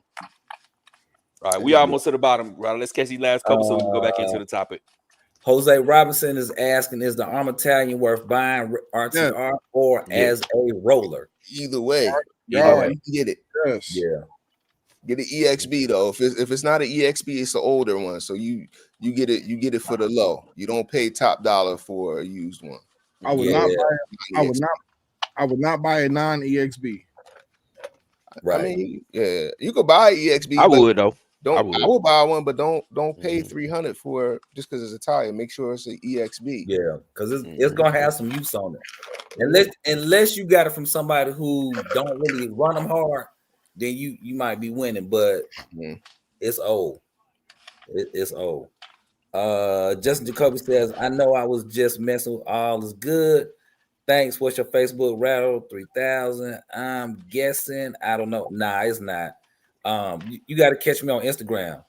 Yeah, hit me on Instagram at Rattle Candle Lake saying all the word. Beast Mode saying what's good in the building. Thanks for joining. What it do, Beast Mode? What up, Beast Mode? E-Dub says -10 here in Chicago. Nope, gotta go. Got me. My God. I'm gonna holler at y'all. Hey, he right down the street from me, man. Right down the street. Man, all that snow, cold, nah. When you feel like you need to put on long johns, socks, foot warmers, hand warmers, a hoodie, a sweater, snow pants. Yeah, all that. I don't want to live in a place like that because that means I gotta put that on at least for a month or so. Anybody you can go in their mud room and you see a pair of goulashes, you don't want to live there. If they not a female and they got goulashes in their mud room, hey bro, you don't want to be there in the wintertime. Man. But yeah, all right. So moving on, man. We're gonna talk about something a little bit different now. Okay, we talked about the cars that you would recommend to a newbie. Let's talk about some of the cars you wouldn't recommend to a newbie or a veteran, or like a person who got in the hobby in 1980, like Sir Thizzle, and then they got back out of the hobby in 1990, like Sir Thizzle. And why? What car and why? What's your question again now? What car you would not recommend? Anything Which Nitro car that you would not recommend? It could be whatever is on your heart, whatever is on your mind, bro. Whatever is on your mind, man. It's nothing wrong with your opinion, brother. Super Rock Ray, Super Baja Ray, UDR. Stay away from them. So hold on. Time out. We're gonna start over again. Say that again, J. Mitch. Super Rock Ray, Super Baja Ray, and UDR. Stay away from them. E-Revo, you might want to stay away from that too. And what and why? Hard as hell to work on. Like for a newbie, we talked about it. You want to enjoy the hobby. You don't want to hate the hobby. They break frequently, and I mean the Locies are okay, but if you got to get underneath there and change electronics, you're gonna have to remove like 100 screws to get to it. UDR the same thing, and when you watch a RC video and you watch bashing. You really can't bash those the way that you could bash a Creighton or something because of with the solid rear axle. They don't drive that. They have more realistic handling. They don't have like the video game handling with our our buggies and our chuggies. So those would be the ones I would say stay away from for sure. And then just the E-Revo because it's just overcomplicated for no reason, especially the 2.0. Yeah, stay away from them. Anybody else? I would say Arma 7-scale on road line. What? Huh? What? What? You said cars stay away from it? Reg, I think you like to troll. No. That's what I think that is. The cold getting to him, the negatives. All right. We can't. Hey, but hold on. Time out. We can't. Yeah, but we can't. Yeah, we can't. That's his opinion, bro. His opinion is that car may be too advanced for people. For a newbie. For a newbie. So check it out. I bought at least 3 bent chassis cars that has never went over. Probably never ran like 300 meters. You know what I mean? They went to the parking lot, put the car on the ground, full throttle, bent the car up right back into the hobby shop, see how much the chassis costs and this and that. It's over. They done with the hobby. Give me the batteries, give me this, and they walk out the hobby store. Here you go, $75, $100. I got a bent chassis. I got new A arms. I got this, everything but the bent chassis. You know what I'm saying? So, and they really fast. Like those cars don't perform. Hoons are the worst tires ever. I would not give nothing that has anything to do with speed to somebody on some Hoon tires. I think that's a skill level, like probably 8 or 9 car. No, but that's what I was saying earlier. You got 50%, 75%. Nah, man, even 50%. Like if you got an 8S car, 50%, you going 50 miles an hour. But check game though, you can put it on 50% with 2S batteries. You running on 4. I hear you. Have you ever had your toe hit with one of them splitters from any Armor on-road cars? No. Worst feeling in the world, man. Worst I feeling. don't doubt that. I don't doubt. I disagree with you on the tires, though. Yeah, but see, them tires are not made to turn. They're made to fly. Hey, Ted, pause your Mute. your I audio. got you. Yeah, I'm mute done. your audio. Yeah. Yeah, the hoons are made for bashing around, sliding around, you know, that kind of stuff. They not made to really turn the corner for real. I don't agree with that either. I believe they all have a limit. It says 70 on the box. Do not exceed 70 miles an hour with those tires. They build RCs from the tires up.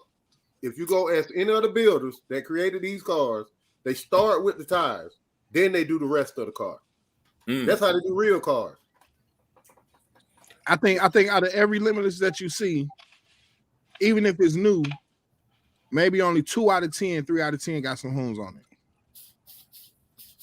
You know, I'm gonna agree. I think Reg is entitled to his opinion. I don't think a 7 scale is a noob's car. I don't think it's still a bad car, but I think it's not a car that I would recommend to a new person. So I agree with him on that point. His reasons, though, I don't know, because I agree with him. I know what he's saying. It's just not a good car for a beginner, for sure. Okay. Anybody else? A bad car for a beginner? I'm gonna say Nitro. Yeah, Nitro gas. That don't be a beginner jumping into that because they loud and obnoxious. But here's the thing. I've seen this 1,000 times. I've seen guys come into the hobby shop and their focus is the Nitro cars because of the sound. Yep. Like it's so many of them. You be like, you know what I'm saying? They might come in the hobby shop and they might not have a lot of the gas cars there. And they like, okay, so why this don't have a lot of the selections? They be like, well, those cars, you know, they're harder to come across, you know what I'm saying? They're whatever the case may be. So won't you try this? You just get in the hobby, won't you try this? Or does this make the sound? Does it yang? No, it doesn't. Okay, that's not what I want. I want that. Yep. I want the yang. You know what I'm saying? So that's just I'm just being honest. I've seen it. Yeah. So like being working at the hobby shop, I know it from experience. Like, you know, somebody comes in, they hard set on it, you can't change their mind, and then they buy it. They're like, oh, well, I don't want to spend too much. They buy like a Red Cat Earthquake, and then like it doesn't run because the carb is not sealed, or the motor's backing plate's not sealed or something, or they don't want to sit here and actually take the time to break it in. I'm like, you can't go outside and rip that car now. You got to sit here and put like 3 tanks through it to get it lubricated enough to actually even run enough for you to do something. And then from there, you're just sitting there breaking it in, doing 5-6 miles an hour. Does anybody have that kind of strength when you're buying something new and you're happy to have it? No, hey, most people don't. People don't. That's why they taking it out the box and they just running the hell out of it as soon as they get it crunk. And then, like you said, by the time they try to crank it up again, it's not working right. But they get the needles right away too. I mean, they get right into the needles. Like you see guys, they open up the box. And it's like, well, I read that you can turn this needle to make it a little faster. I'm like, don't touch that until, at least get like a gallon through it. No, I'm going to do it now. Next thing they come back, the motor seized up. Facts. So he said Nitro. So what's yours, Rattle? Your car Nitro did not gas. get Don't Nitro get gas. Nitro or gas. Yeah, nah. Nitro or gas.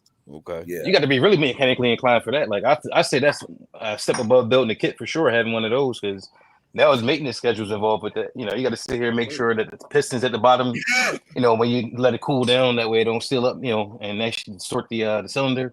You got the afterrun oil in them. You know, you got to take the fuel out. You got to blow the lines out and everything. Make sure it don't gel up on you. Mhm. You got to maintain the clutches. You know, they got to make sure the linkages are adjusted properly for your mechanical braking.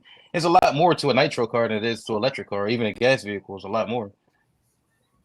Mm. That's true. Facts. All right. So what about you, Doc? What's your car you say do not get? Man, I don't know, cause I I don't shy away from none of them. But as a newbie, what would you tell a I wouldn't new get person? because a new person, A well, brand new person in the game, brand what's new the worst person? car for them to buy? I probably would say Nitro then because Mhm. you're gonna be at the hobby shop a lot. Yeah. Mm-hmm. What about you, Dave? I lean more toward the nitros as well. I feel what Reg is saying, but I agree with him to a point too. But yeah, I'm leaning more toward the nitro.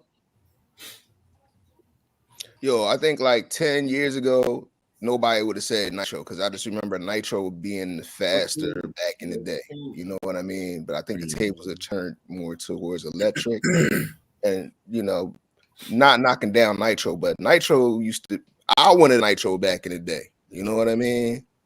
But I think people were a little bit, they took their time more back in the day. Like they read, they kind of had to go to the shop. You had to kind of go to like Nitro University back in the day, I guess you could call it. Like it was people understood they had to learn the car. Whereas now today, the culture is more instant gratification. I don't think people just want to what they see, they want it to today. They don't want to understand how to make things work, what's needed. You know, they see the car. Oh, this guy had a limitless. Okay, it was going real fast. What batteries was he using? I don't know. Was it 4S? Was it 6S? What's that?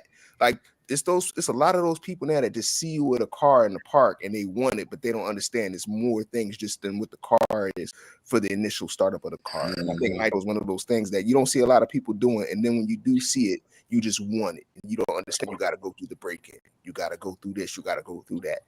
And I just think it's a little bit different now. But back in the day, I think Nitro wouldn't have been something we would have avoided as a first RC. Back in the day. Yep. So If mine, they had a mute button, if they had a mute button, they would be all right. But because they don't have mute, so mine would be anything other than a Armor or a Traxxas or a Losi. Anything other than Armor, Traxxas, or Losi as a first car, I would never recommend. I don't care how good it is. I don't care. And the reason why I would never recommend it is strictly because of part support. Some people don't know how to search certain things. They don't know how to find exactly what they need. HPI is a badass brand. They good. They awesome. I love HPI cars. But when it comes to finding parts for HPI cars, it's not that easy. It's not that simple. I like Red Cat, same thing. Parts not that simple. I like a lot of the cars coming from overseas. A lot of the newer cars and older cars that come from overseas. You can't get the parts. So that's why I wouldn't recommend nothing else for anybody coming into a hobby shop other than Losi, Armor, or Traxxas. And that's my take. That's my take. I just add one thing about the Nitro. Like, you know, I'm not knocking it because, you know, you say electric is faster. Yeah, electric's faster in a straight line, but put them on a track pound for pound is nothing with the potential for output as much as the Nitro. Because you look at like Serpents, the Nitro ones are way faster than electric ones. Yo, those Nitro there's no comparison. Those no comparison. You're right. But for a beginner, keep that in mind. We're talking about from a beginner, but I agree. Yeah. Them pan cars, them 988s and them 9, man, those things be ripping around the track. Most definitely. I think I would want one of them at some point. I think. I would. You know what though? Is just like it would just. I'm almost like Rattle. Like going to a race with the Nitro cars, Nitro pan cars on the track, and just hear that nying, nying, nying, nying, nying, nying, nying all day long, bro, I would go crazy, bro. I would go crazy, bro. That's like going to a Jamaican. That's like no offense to Jamaicans, but that's like going to a Jamaican club, bro. Like I can only stay for so long because when they playing this one beat and they got 20 songs connected to this one beat, I'm ready to go home. You know what I'm saying? I got to go. You know what I mean? Hey, bro. Hey, I'm sorry, but I'm aggravated at this point. Yo, you know what's funny about Jamaica, man? We went on our honeymoon to Jamaica, and we went to one of them Jamaican clubs. They ain't playing no Jamaican music. They was playing all our music. Hello. For real? Wow. All I could hear was that's racks on crazy. racks on racks. I'm like, yo, where is? I'm here to hear some reggae. Like, no, we listening to what y'all listening to. I'm like, y'all tripping. Hey, but you know what? It's totally. I guess it's a culture thing because, like, I work. The owner of my company is a Jamaican, so I work with almost every. It's maybe five Americans. They all either Jamaican or Guyanese, and they don't. All they listen to is reggae music, man. Reggae and dance hall. That's all they listen to. So when they have their parties, you know they invite you. Be like, yeah, man, I'm gonna come to the party. But I tell them off the rip. I'll be like, look, bro, I'm not gonna be there long if you play that. That's that you know that rhythm that do do do do do do do. And it got 20 different songs on that same beat. I'll be like, bro, I gotta go home. but yeah. Anyway, so yeah, that would be my cars that, you know what I'm saying, I wouldn't recommend to anyone anything other than Armor Traxxas or Losi. So yeah, that's what it is with me. Kevin makes a good point. He says another thing that noobs don't consider or want to be bothered with is LiPo 101. And Kevin, it's funny that you say that because last week we actually brought that up about lipo safety and, you know, dealing with your lipos and whatnot, how to store them, et cetera, et cetera. Because a lipo fire change your life, whole life, or take it, man. So just how you know you had a couple of fires in your day when you end up with stuff like this. You get the tabs left over from the batteries. Sheesh. I keep them. I mean, I keep my connectors. You know what I mean? See, look, I got a few of them. I probably got about 6, 7, 8 batteries that ended up doing it. Just because I'm doing extreme stuff, you know. It is what it is, though. All right, so now, man, we're gonna come with some regurgitated questions, but they good questions. What was the one RC that you really, really, really, really wanted to like, but it just wasn't a good RC for you? You really wanted to like it. You really wanted it. You know what I'm saying? You really wanted to keep this car. You love how this car looked, or you love how this car ran when it ran right. You know what I'm saying? So let's go. Somebody started off. Super Dave got his hand. Dave got his hand raised. Go ahead, Dave. Hey, the Losi Tenacity Pro. Oh, which one? Oh, the first one. The TT or the DB Pro? The DB Pro. DB Pro. The first version of it though. The first one. Okay, yeah. The knuckles were horrible. The Aeons, it didn't work out for me. I love the way that it looked, the sleek design. It just looked like it was gonna be a beast, but it let me down. Yeah. So that was mine. Man, you the first to say the DB Pro, bro. Good God Almighty! Everybody who I know love that car. Grief. Yeah, that's a shocker. All right, go ahead, Rado. The Red Cat Rampage, the truck. I really because see, this what y'all don't understand about that truck. I like the size of the truck. I like the speed of the truck. I love the cost of the truck. That was my truck. Like it was me in that truck until it wasn't. And when it wasn't, it was just like, you got to go. I need you out of here. You got to go. I'm kicking you out. Like, you out of here. But yeah, I wanted to love that truck. I wanted, that. Wanted to love it. All right, next up. I'm gonna piggyback off of him. I had a Red Cat Riley car, like a 6 scale, and the body was like the cheap poly. It wasn't polycarbonate. It was Lexington. I think it was polycarbonate, whatever it was. Like the body just was so brittle. So I would take it outside. Somebody hit me with a little Creighton 6S, crack the body right down the middle. Go buy another one. Take a jump, roll over. body crack. I'm like, what the hell is going on? So I ended up converting it to a Chimera, and that was still no better, so I had to go. Mm. Next Yeah, up. that's. Go ahead, Jay Mitch. You pondering over there. Go ahead. I am. It's hard for me to pick a RC I wanted to like, but if I off the top, I would have to say I had a Rovan Baja 5B. I had in my head, I make this thing brushless. I'm going to love it. I made it brushless. It was fast. It was durable. It was everything. The one thing it wasn't, it just couldn't steer. I could never get the steering right. I had to try the stock steering, and then I did the mid steering rack upgrade on it, and it still just wouldn't act right. So I think I let that go. That might have been a steal for somebody. I think I let that go for like $200. Like, let's get it out of here. So that's what I'm going with. What about you, Reg? Doc, what y'all got? I'll be honest, I don't have a car. I'm very selective. I only pick out what I really want. I don't just buy stuff just to buy it and try it out.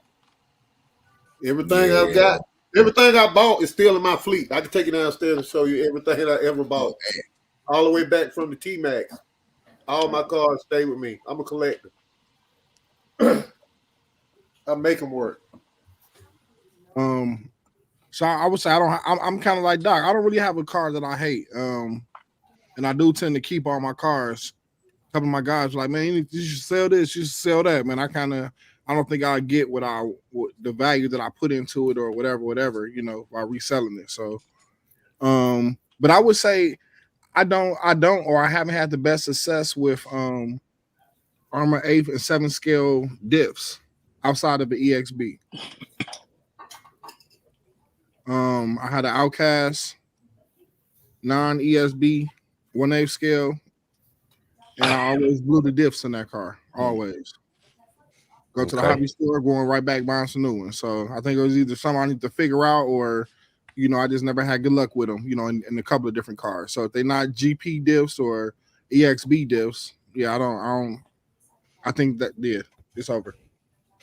Okay, mine was the Yeti XL RTR. That thing sucked. The Yeti XL RTR. Somebody told me before I bought that car, they said, get the kit.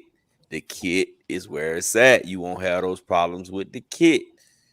Man, I was just getting into RCs. I wasn't finna buy no kit. I was like, man, they got this car. It was on sale. It was expensive. It might have been like $699. And I was like, hell yeah, I'm just gonna get this. And man, I love that car. I love the way it looked, but I just couldn't keep it on the road, man. I could not keep it running. So at that point, to me, I'm like, okay, I'm not finna just sit here and keep looking at it. I like this car too much. I want to run this car. Man, I had to let it go, bro. It was the Yeti XL. That thing was, man, a headache and a half. And it wasn't hard to work on. Issues? I had I had diff issues. No, I didn't really have no diff issues. I kept ripping spur gears. I could not get the mesh right. And then when I feel like the mesh is right, I will rip another spur gear. I went through so many steel spur gears on that thing. It was ridiculous, man. So it had to be something with the with the setup, because I had changed gears on 1,000 cars before that, so I knew I was getting the mesh right. You know what I'm saying? But it just kept ripping the spur gears. Your input shaft was bent. It was something, Doc. That's what it was. Input shaft was bent. I had that on the drag car. I had a DR10. I had a wreck in it real bad, and after I did that, every spur gear I put on that joke, it just shred them jokers. Come to find out, my input shaft was bent, because I don't like to run my cars with that little plastic cover on there. I hate that little gay thing. You want to make a quick adjustment, you got to take off 3 screws. Yeah, man. Yeah. So yeah, that's what it was, man. It just, I was like, man, bro, I like this car. I loved how it looked. And when I had it running good, it ran great, bro. It ran excellent. I'll never forget, I put the Armor backflip 6S on there. and I put a Castle motor and ESC in there, and I had it running good, man, doing double back flips and everything. That's that truck is nice size. It's like it's bigger than your average 8 scale. Yeah, and it was awesome, man. But every time, man, by the time I'm 7-8 minutes into the run, I just stripped the spur gear, and I was like, man. So I finally got rid of it. But that was my one right there, bro. That was the car for me right there. So I'm gonna have we're gonna come back. We're gonna get caught up with the chat, and I got another couple of more questions to ask, and then we're gonna rock out. Now we caught up.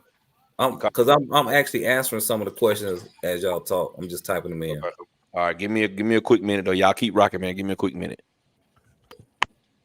boy, this game is good, boy. Yes, Detroit and but the Rams, but it's a shootout. Yeah. Well, The Lions is crazy this year.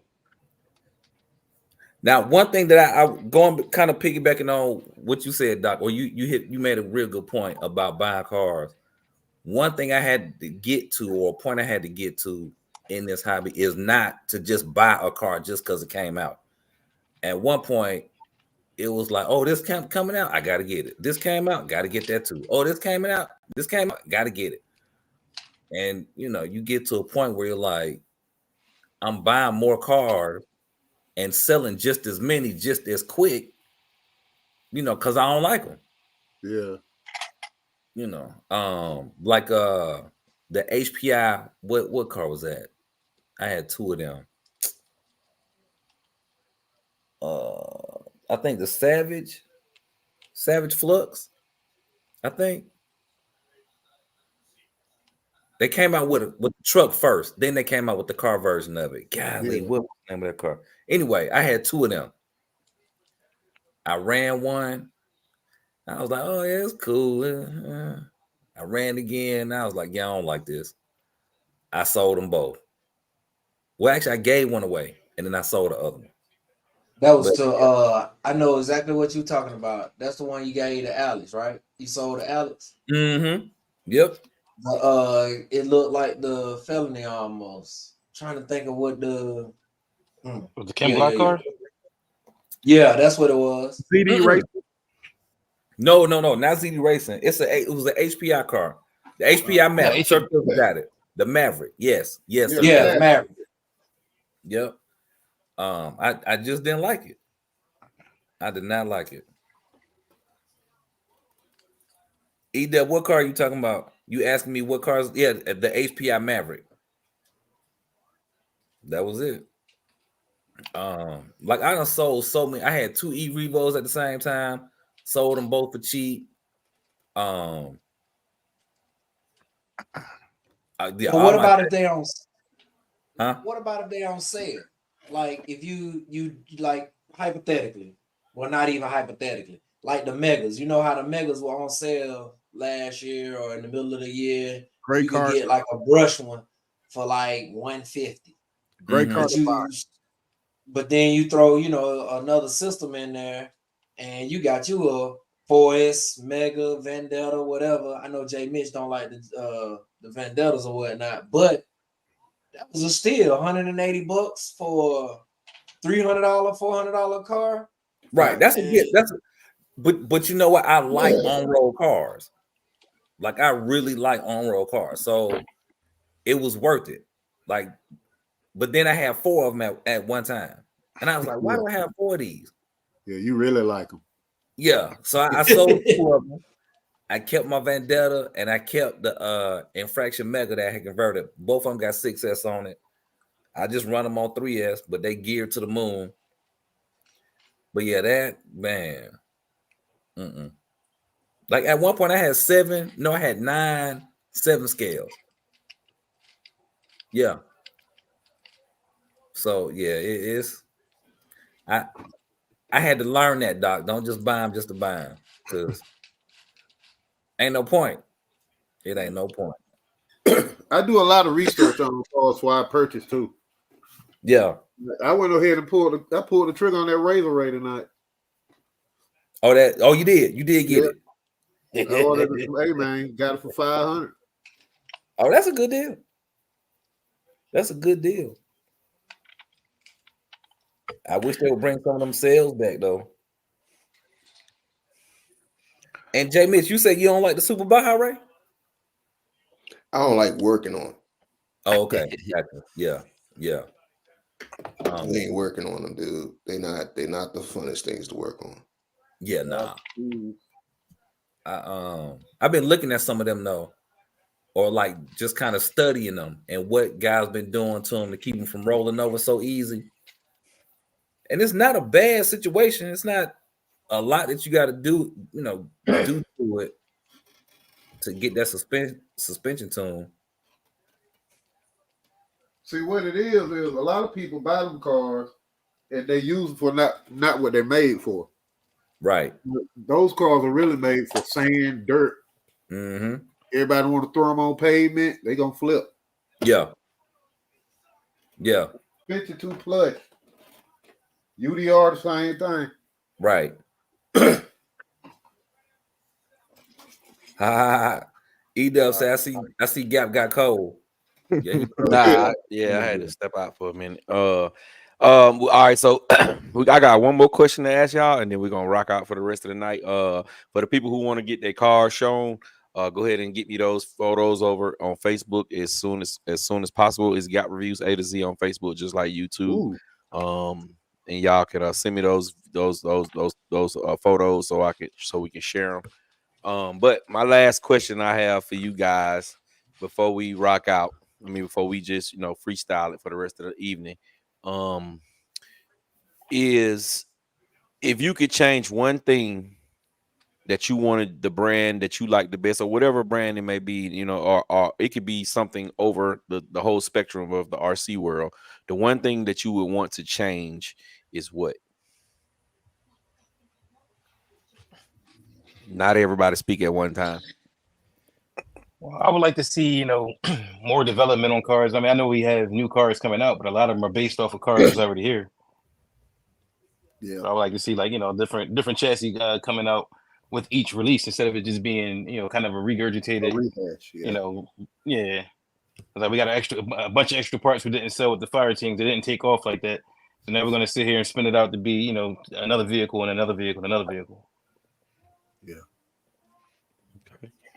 Anybody else? I wish Horizon Hobby would get their shipping, ordering, all that crap straightened out. Tower, Horizon, King Cobra in Florida. Yeah. That system is trash. I thought they fixed it. King Cobra go under? They ain't fixed yet, bro. King Cobra's part of the Horizon family. I thought they went under though. No, King Cobra's still open. They in Florida. I just ordered some from like 2 or 3 weeks ago. Okay. But I ordered some from Tower. They said they had it in stock. I'm sitting here waiting for it to come. It never came. Eventually, they told me I got to wait till February the 12th. Which, if they, the Losi Mini LMT, February the 12th. The Gorgon, February the 24th. Mostly all the Grom, they have sold out of all of those cars. February. Mm-hmm. Sheesh. So anybody else got their thing? Go ahead, Ryder. Like you was going to say something. I think there should be, I guess, an attitude adjustment when it comes to like vets in the RC world to newbies. And what I mean by that, like I've been in the hobby shop on a few different occasions, and I've heard, not the hobby shop at Stockbridge, but like in hobby stores, and I've heard on a few occasions where the people that work there are like, oh my gosh, I get so sick and tired of these people coming here asking me these stupid questions. Well, what's the question? They trying to figure out what's going on with their steering. All you got to do is read the manual. Well, you know what? That sound good. But guess what? These people ain't never dealt with this before. They brand spanking new. You the veteran. This is their first time dealing with this issue. So I think that type of attitude kind of, when I see that, it's just like, come on, y'all. You didn't know everything that you know today. Like you was new at some point as well. So just give the people a break. Like give them a break. But yeah, I think that's one thing I could see. I would like to see difference. And the complaining on YouTube, just the stickers wasn't on here right, or oh my gosh, this doesn't do what. Like, come on, y'all, just that complaining over these videos and reviews. But that's Anybody it. else? But I like to see if you notice in 2023 and in 2022, there has been more QC issues than I could imagine in a lot of these RCs, specifically Red Cat. But now you see it spilling into the low Cs and the Armas, you know, especially with this ESC thing that they had going on with the new Armas. Like I like to see the QC come back to these cars. Like instead of trying to push them out real fast, spend some time and go through it and really push these things hard before they get to us and we discover what's wrong with them. You do some good work, you know, before you release it, and in your first batches, with your first 100, see what's going on with those. Also, I like to see you include programming cards with the cards instead of trying to get another 30, 40, 50, 60 bucks off of everybody. You know, we spending $600 on these, you know, these 8 scales now. You know, thanks for the firmware upgrades and all that stuff. The, you know, the new color on the ESC, but still basically the same ESC underneath. But include the program cards with these cars as well. And Arma, stop with the little cheap, you know, you sell me a $700 car and then just give me a basic transmitter, at least give me the DX3 with the AVC. Stop playing. Stop playing with me. That's a fact. Hey Doc, Justin Jacoby is asking you, what was your first electric RC car? Rustler 4x4 VXL. I still got it downstairs. And mine would be for the companies to sell RTRs with everything they come out with. I mean, I'm sorry, had sell RTR and a roller with every new item that they come out with.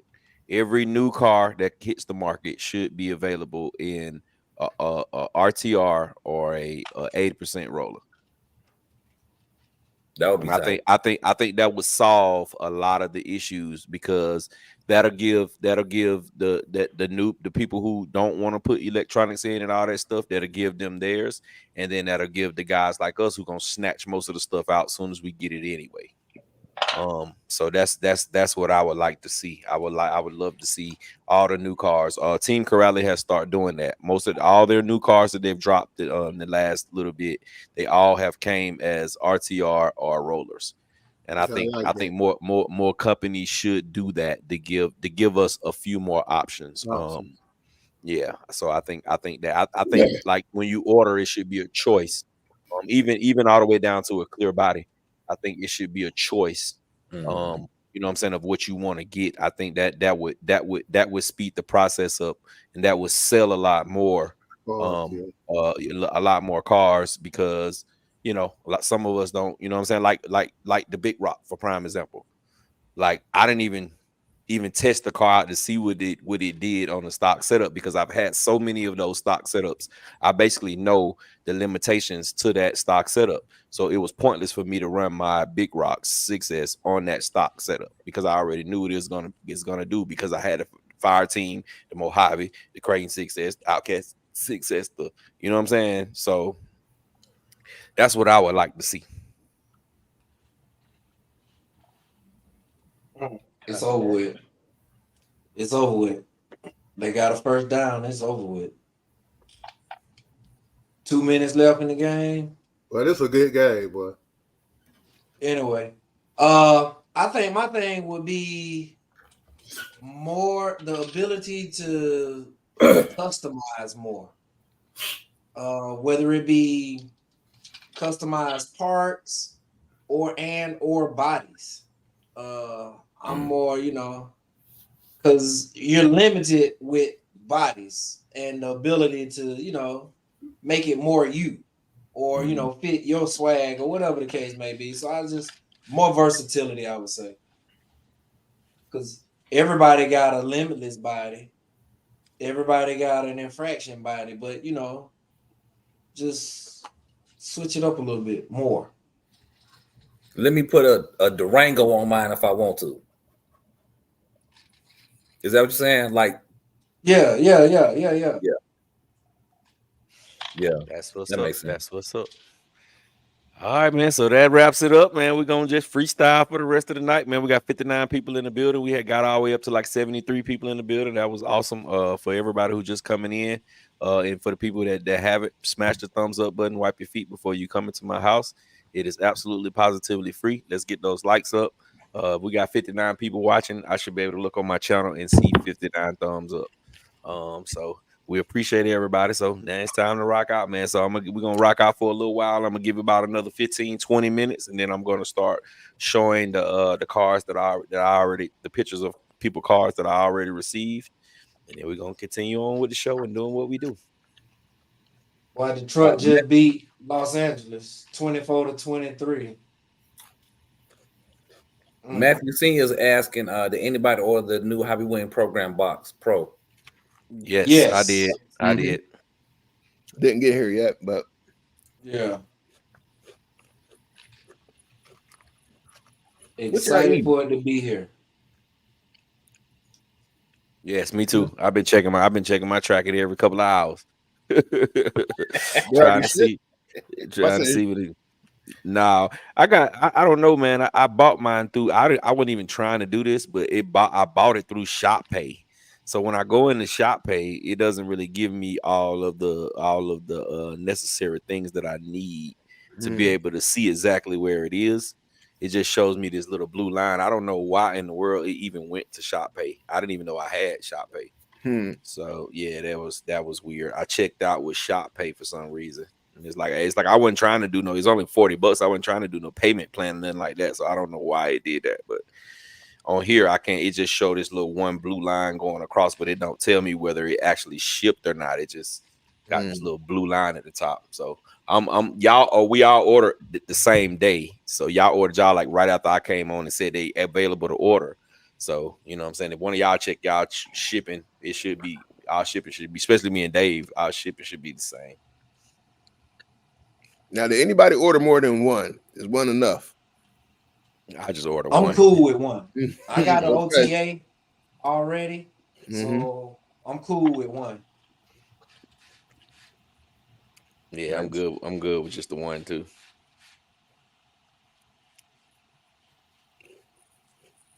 Oh, E-Dub's asking me about the infraction. Talking about this red one? That's the 6S. Yeah, that's the 6S infraction.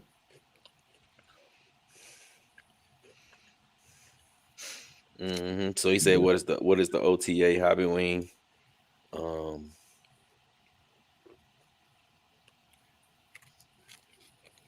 There we go. That's how, bro. Now I finally got it to go. Okay. I know what I know what I was doing wrong, bro. So now it's on. Now it's actually on Instagram now too. Well, we got them 73. We could have had almost 100 people watching.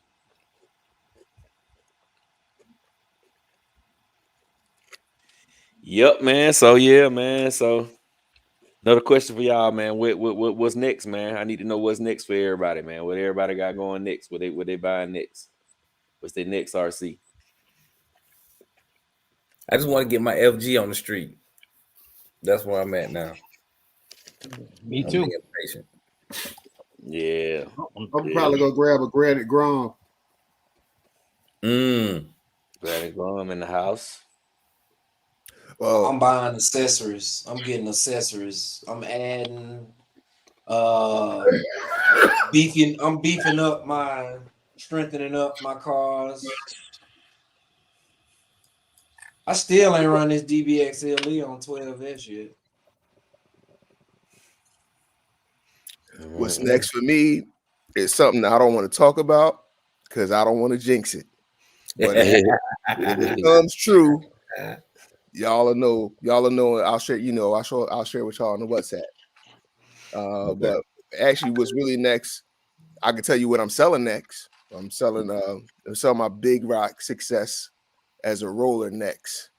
That's going to go out of here. I already sold the Creighton. I sold the Creighton yesterday. I never ran it, but the primary reason is I was just really impressed with my Kagama, and it could have went the other way if I'd have got the Creighton or the EX or the Big Rock Success, and then I got the Kagama. It might be a different story, but I already beat the hell out of my Kagama and I loved it. And then, I was like, I don't need the Creighton and I don't need the Big Rock, so they both out of here. So that's what's really next. That's what's up. Interesting.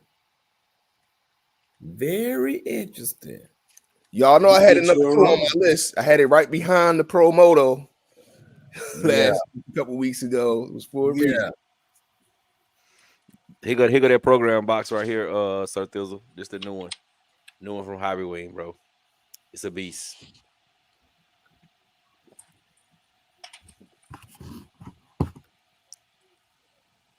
Yeah, it's a nice box, man. So when y'all working on your cars, y'all use gloves or no gloves? It depends on what I'm doing. If I'm messing with diffs, then I got gloves on. Grease, I got gloves on in it. But other than that, something that I can wash off with soap and water, I'm cool. I can't work on. Tell on you this right here. Go ahead. Get these right here. Oh, them black gloves. Okay. No, these not gloves. These the wipes. Like these things right here. They take everything off. Yeah, because I can't work on my cars with gloves on. Yeah, me either. No tactile feeling. Yeah, I can't work on do nothing with them. I can't do it with no gloves on. I have to have my bare hands. Yeah, I do both. I'll be dropping screws and all kind of stuff with some gloves.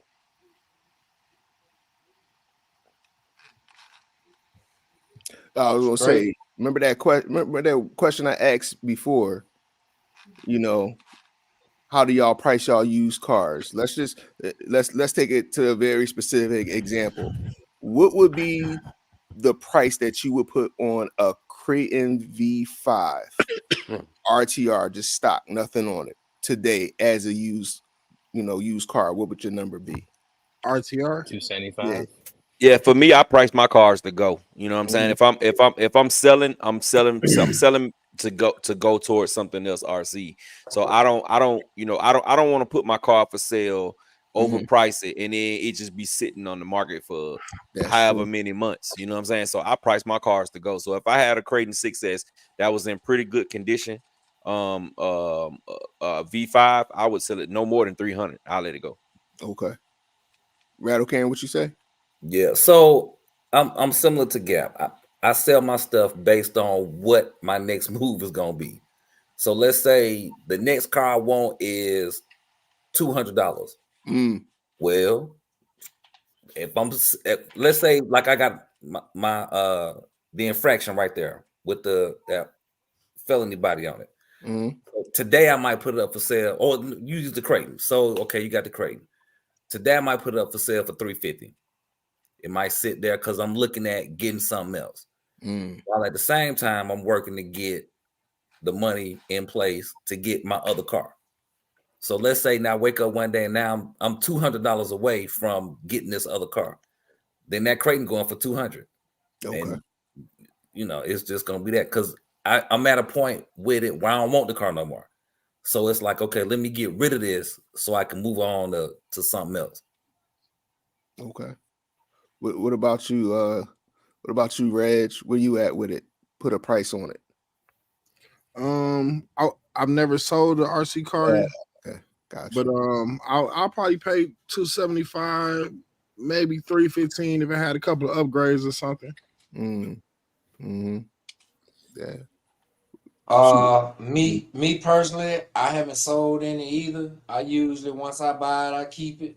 But a 6S Creighton RTR, something like that, about 300, 350, yeah.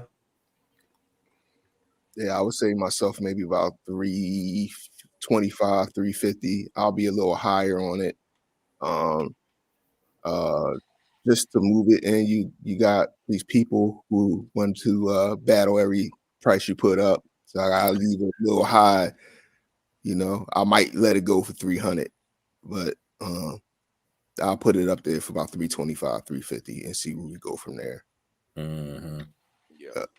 You got the hagglers, the one who they gonna haggle regardless. Well, you can say it's $1. Hey man, I got 50 cents for you. 50 cents, boy. Damn, bro, it ain't nothing but $1. Good Let me tell y'all something, boy. Facebook market full of them.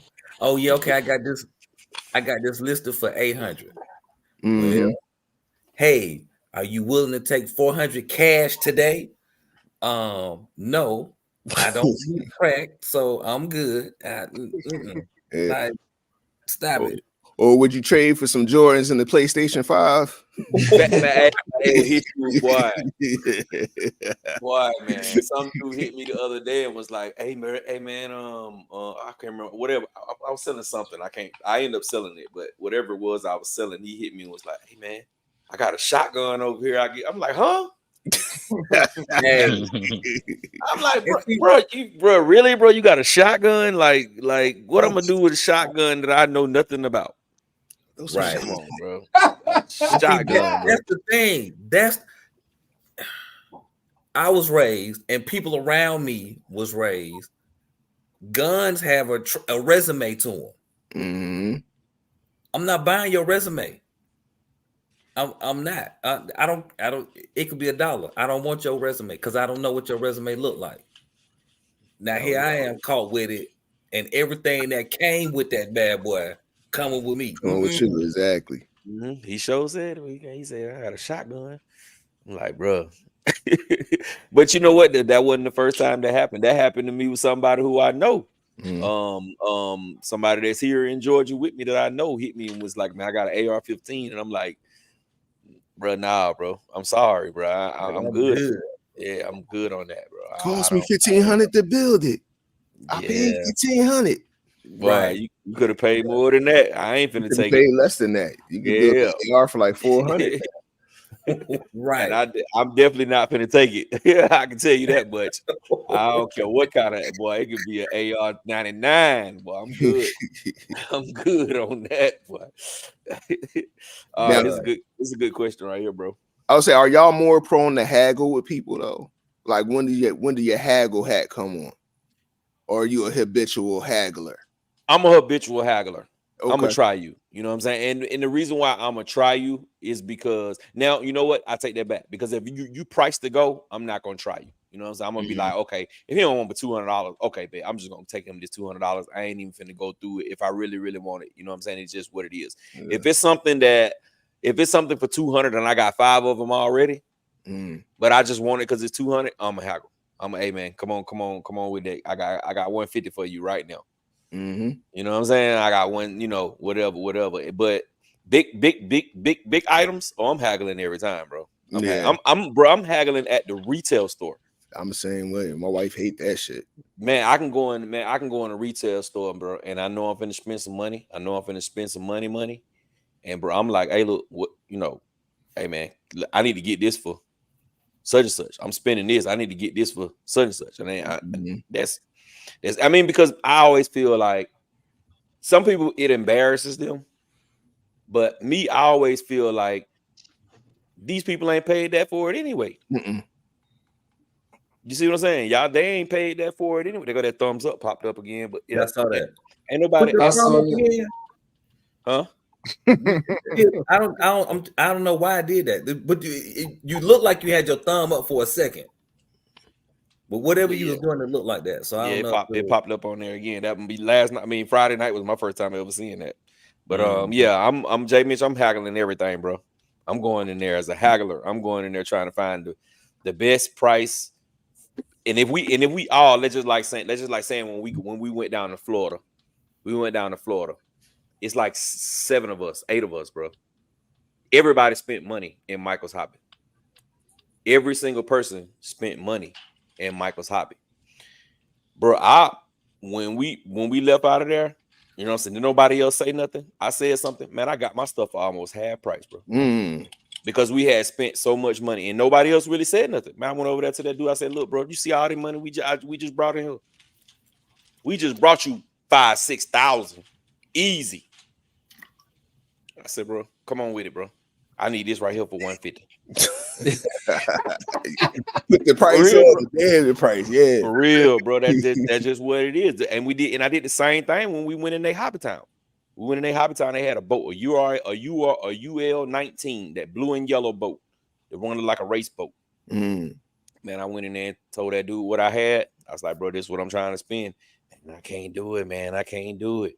I was like, man, hey man, well, I'm not gonna buy it. You know, so either you're gonna give it to me for this, or it's just what it is. I'm not gonna buy it. I left with it for the price that I said I wanted to pay for it. You know what I'm saying? As you should have. Hey man, that's how I go. I'm the Haggle King, bro. I used to watch Jay Mitch come in every Friday and just do the dance.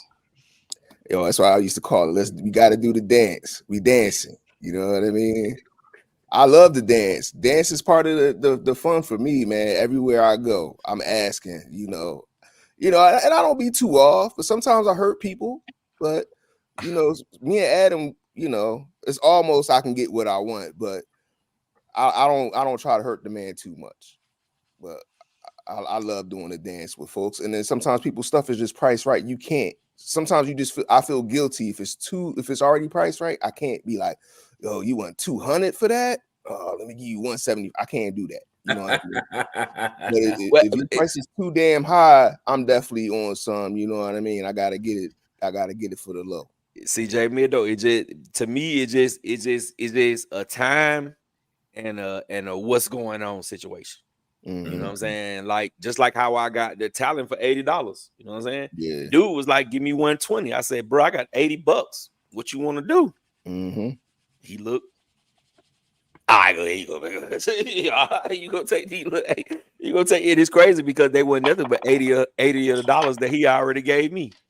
Yeah. Because he bought a car from me. I was coming to sell him a car. I came and sold him the car.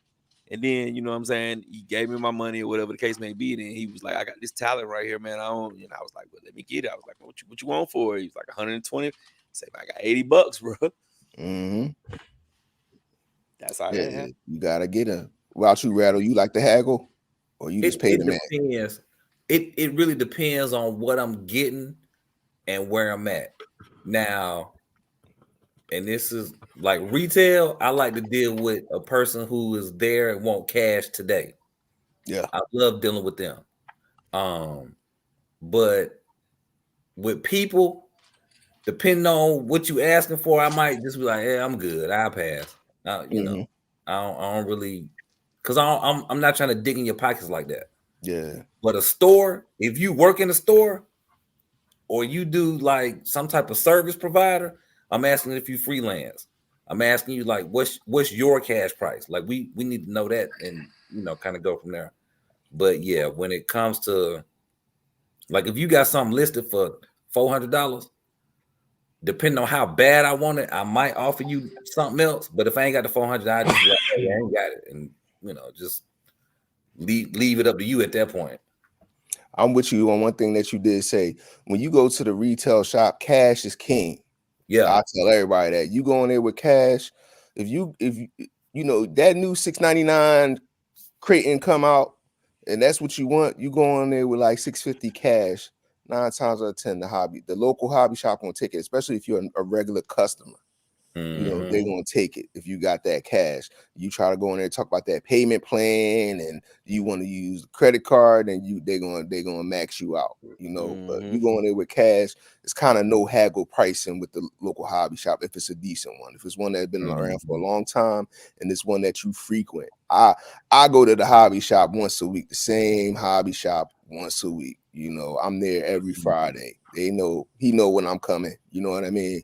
But that's you build a rapport with your local hobby shop, and you don't really have to haggle too much. They're gonna take care of you. Yeah. At the hobby shop, I ain't doing no haggling. I ain't doing no haggling, bro. You don't have to at all. They got set up for you. Yeah. We got you set up. You ain't even gotta say nothing. But when I go in Hobby Town or any other one, I am haggling, schmaggling. But that's why I like NZ too, though. NZ ain't playing, bro. He's trying to get them cars out of there, bro. If you got some money, you gonna get something. I'll be plotting. If something been sitting there for months, then the haggle might come on in a local hobby shop. Like, yo, ain't nobody buying that. Ain't nobody buying that thing over there, yo. I'll give you $250 for it. Like, all right, cool. It might come on like that, but yeah. But I also think the haggle ability depends on your relationship true with management or the owner, whatever. Because if this your first time in a spot, they're gonna look at you and be like, yeah, nah, go on about your business. Have yourself a good rest of your day. But if you've been in there and you done built that rapport with them, you got something to work with. Absolutely. For sure. Anybody else want to comment on the haggle game? I mean, for me, I really don't have to haggle. A lot of times for me, like, I just go in, and most of the places I go to, they know what I used to do. So they're like, look, man, help me out, I'll help you out. So I go in, make me fix a car or something like that. I'm getting costs and everything. Yeah, I will say that Ted, I'm good at haggling. Ted don't got to haggle. They just be like, oh, it's Ted. Everybody know Ted. Like, oh, take care of him. Oh yeah. Yep. It's probably like, oh, okay. He gets the 80% discount out the gate. Get ready. Yeah, he don't get it ain't no discount. They just be like, all right, Ted. Like he said, he just get what he get. He get price. Right. He gives to the community as much as he gets out of it. You know what I mean? Like he help everybody out. He help out the local hobby shops. He help out, he could walk in the hobby shop and they might need a hand. He might start working on somebody's car to help out the hobby shop. Like Ted, he really one of them, like 100% saint. Like I be trying to give Ted shit, he won't take it. Like, oh wow. I'm like, Ted, he like, no, man, I gotta give you. I'm like, no, you got it. That's the homie for real. It's not a lot like him for real. That's right. All right, Kevin. Yeah, No, I was saying, just reading the last little comment. Kevin is saying he's out. He was, saying great show. Be easy, Kevin.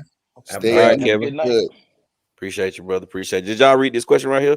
Did y'all read about this single motor, dual motor from He-Man? 12S single versus dual motor. Is dual motor longer lasting, faster, or just a waste of money? Dual motor gonna be way more efficient. It's gonna be efficient, but it's gonna be expensive. Yeah. Yeah. If you got dual motor combo sitting around, if you got 12S combo sitting around, go ahead, do it. You know, but then also it's another risk if you crash. Expensive day. And it's kind of glitchy too, though. I will say dual motor is kind of glitchy because see, like, some of these receivers and stuff, they're not set up to take too much. So you know what I mean? You gotta get your setup in there right and get it in there good, and you know what I'm saying, know what's going on, man. You gotta have the right gearing, you gotta know which way to make the motors go. You gotta make it's a lot of stuff, it's a lot of little sequences that you have to check. Like I did a dual motor monster truck, a Kyosho, what is it called? USA 1.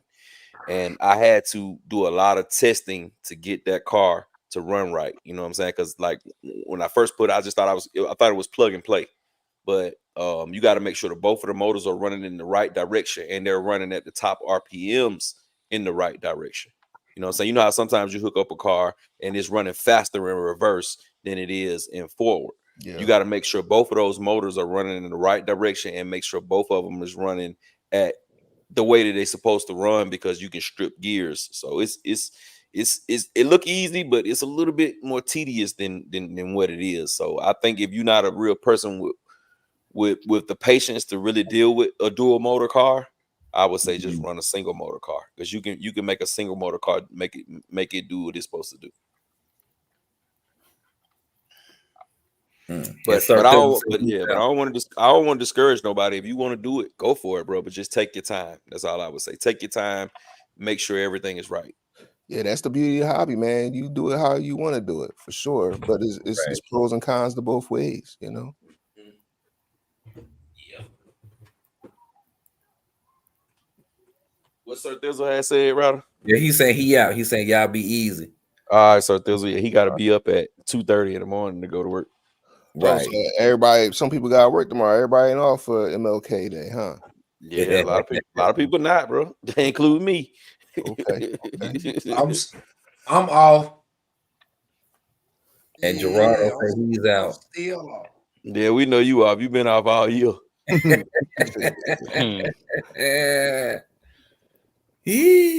All 2024. What day he been off? Got to hit it Tuesday though. Yeah, bro. And that thing gonna be, y'all see the temp dropped again. It's gonna be 13 Tuesday morning. Yeah. Ooh, that's gonna be crazy. I wish it was 13.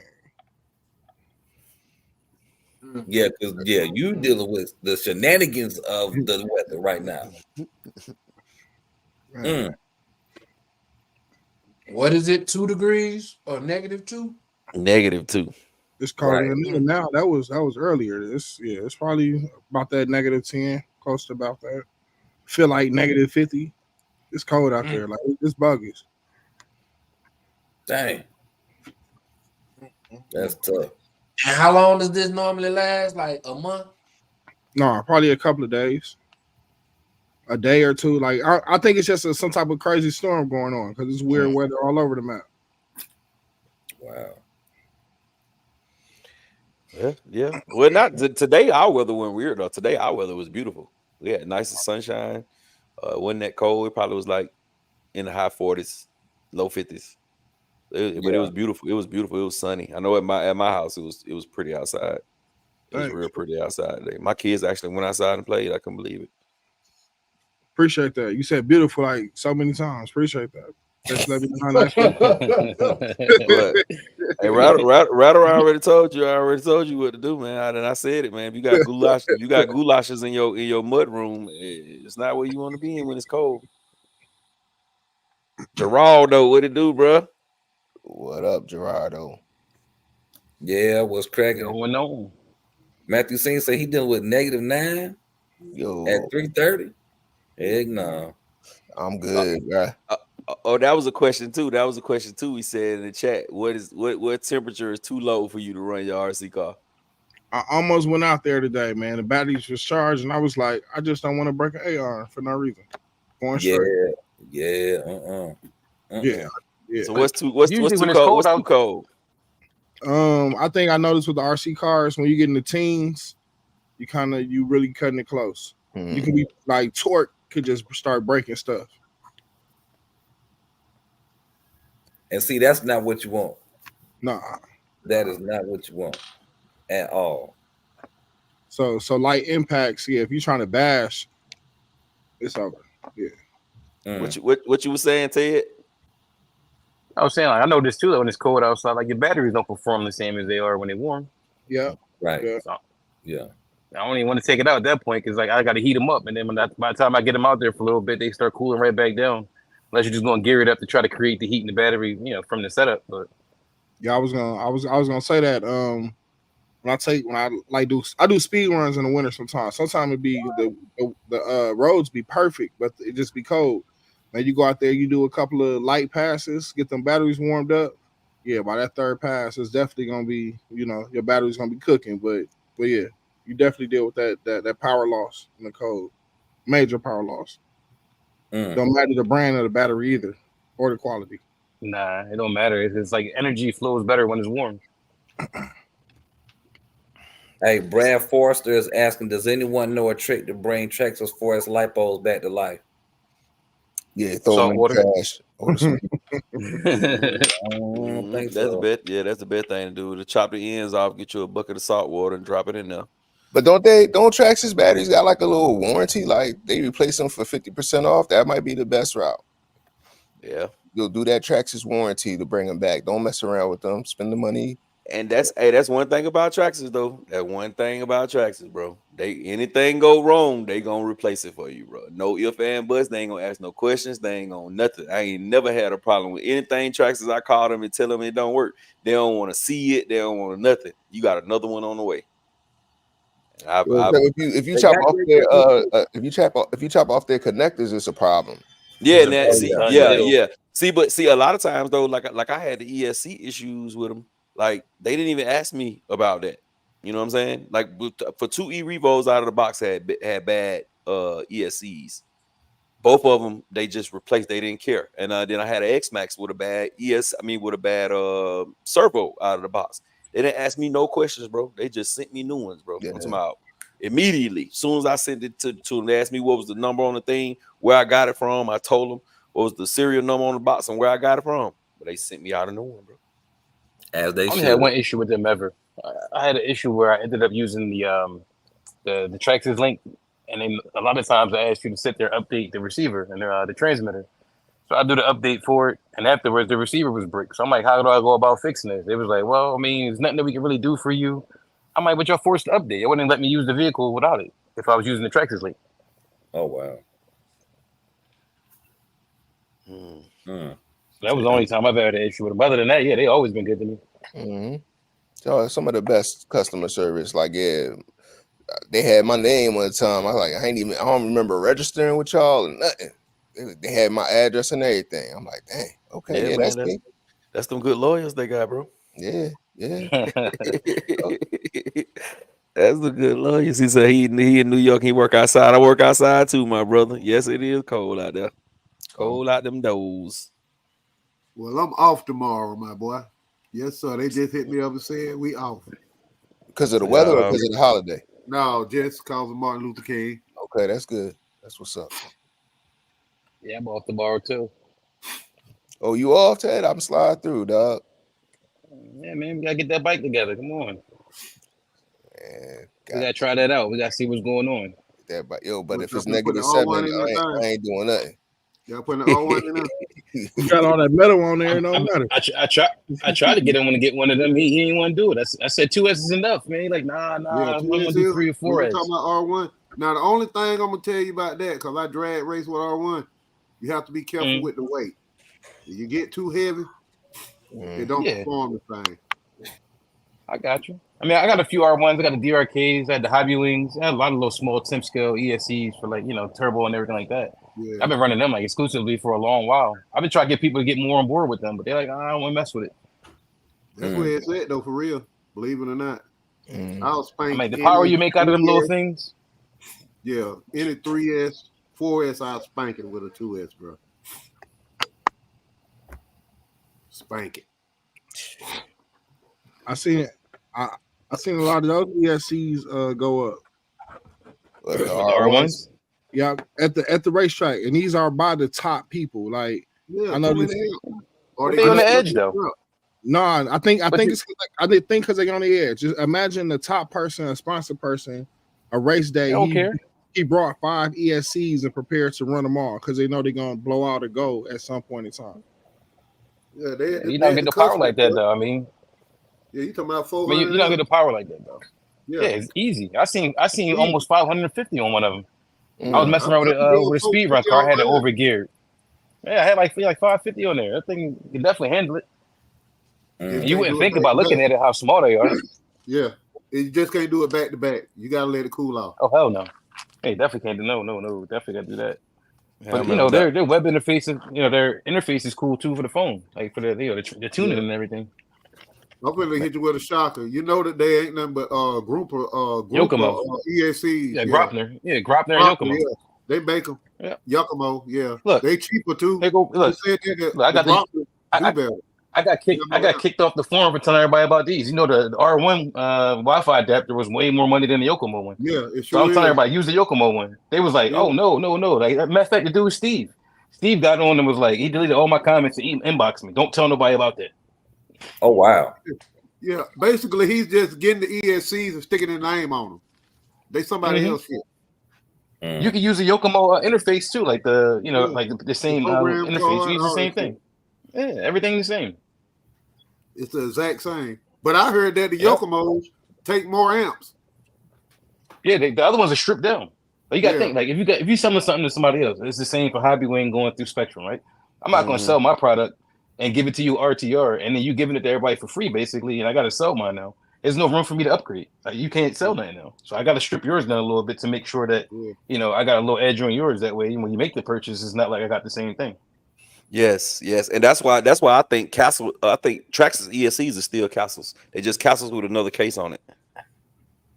I think they just I think they dumb down castles, bro. That's all. I think they just calm them. They dumb them way back down, bro. Because if you look at it, man, the interface, man, just think of how do you calibrate a Traxxas ESC the same way you calibrate a castle ESC. You know what I'm saying? All those Hobby Wing rebranded ESCs, you calibrate those the same way you calibrate the Hobby Wing ESC. You know what I'm saying? Sure. I think those castle ESCs are dumbed down. I mean, Traxxas ESCs are dumbed down castles, bro. Yeah, they do that for longevity. You know that it's just like a car. You buy a car from a manufacturer, it go way faster, but they put all that stuff on the car to make it last. Yeah. Like even down to like the trucking industry. Like at one point in time, you can start your old diesel up. You can sit in the truck stop and have your truck running. Can't do that no more. You get 15 minutes and it shut off. You do it again for another 10 minutes, shut off. The next time it's 5 minutes, and afterwards go to a lockout. We're not letting you idle it unless you move it. And definitely limitations on all of it. Like even like you look at like a BMW from overseas, something that's made to run on the Autobahn or whatever. Yeah, that same 5 Series over here might run 180 miles an hour, like top speed. Over there, they run 230, 240. Yes, sir. Same car. Mm-hmm. Hey, Gap. Mm-hmm. Check the private.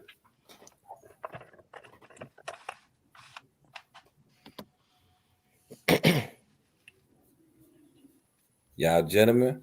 All right, let's go. Y'all be easy. I'm gonna give y'all my comments for later. Good night. Sleep tight. Don't let the bed bugs bite. All right, Rattle. Man. In a minute, bro. Be good, bro. Y'all be easy. For sure. All right, Rattle. Too. I'm over here working on this thing now. Yeah, man.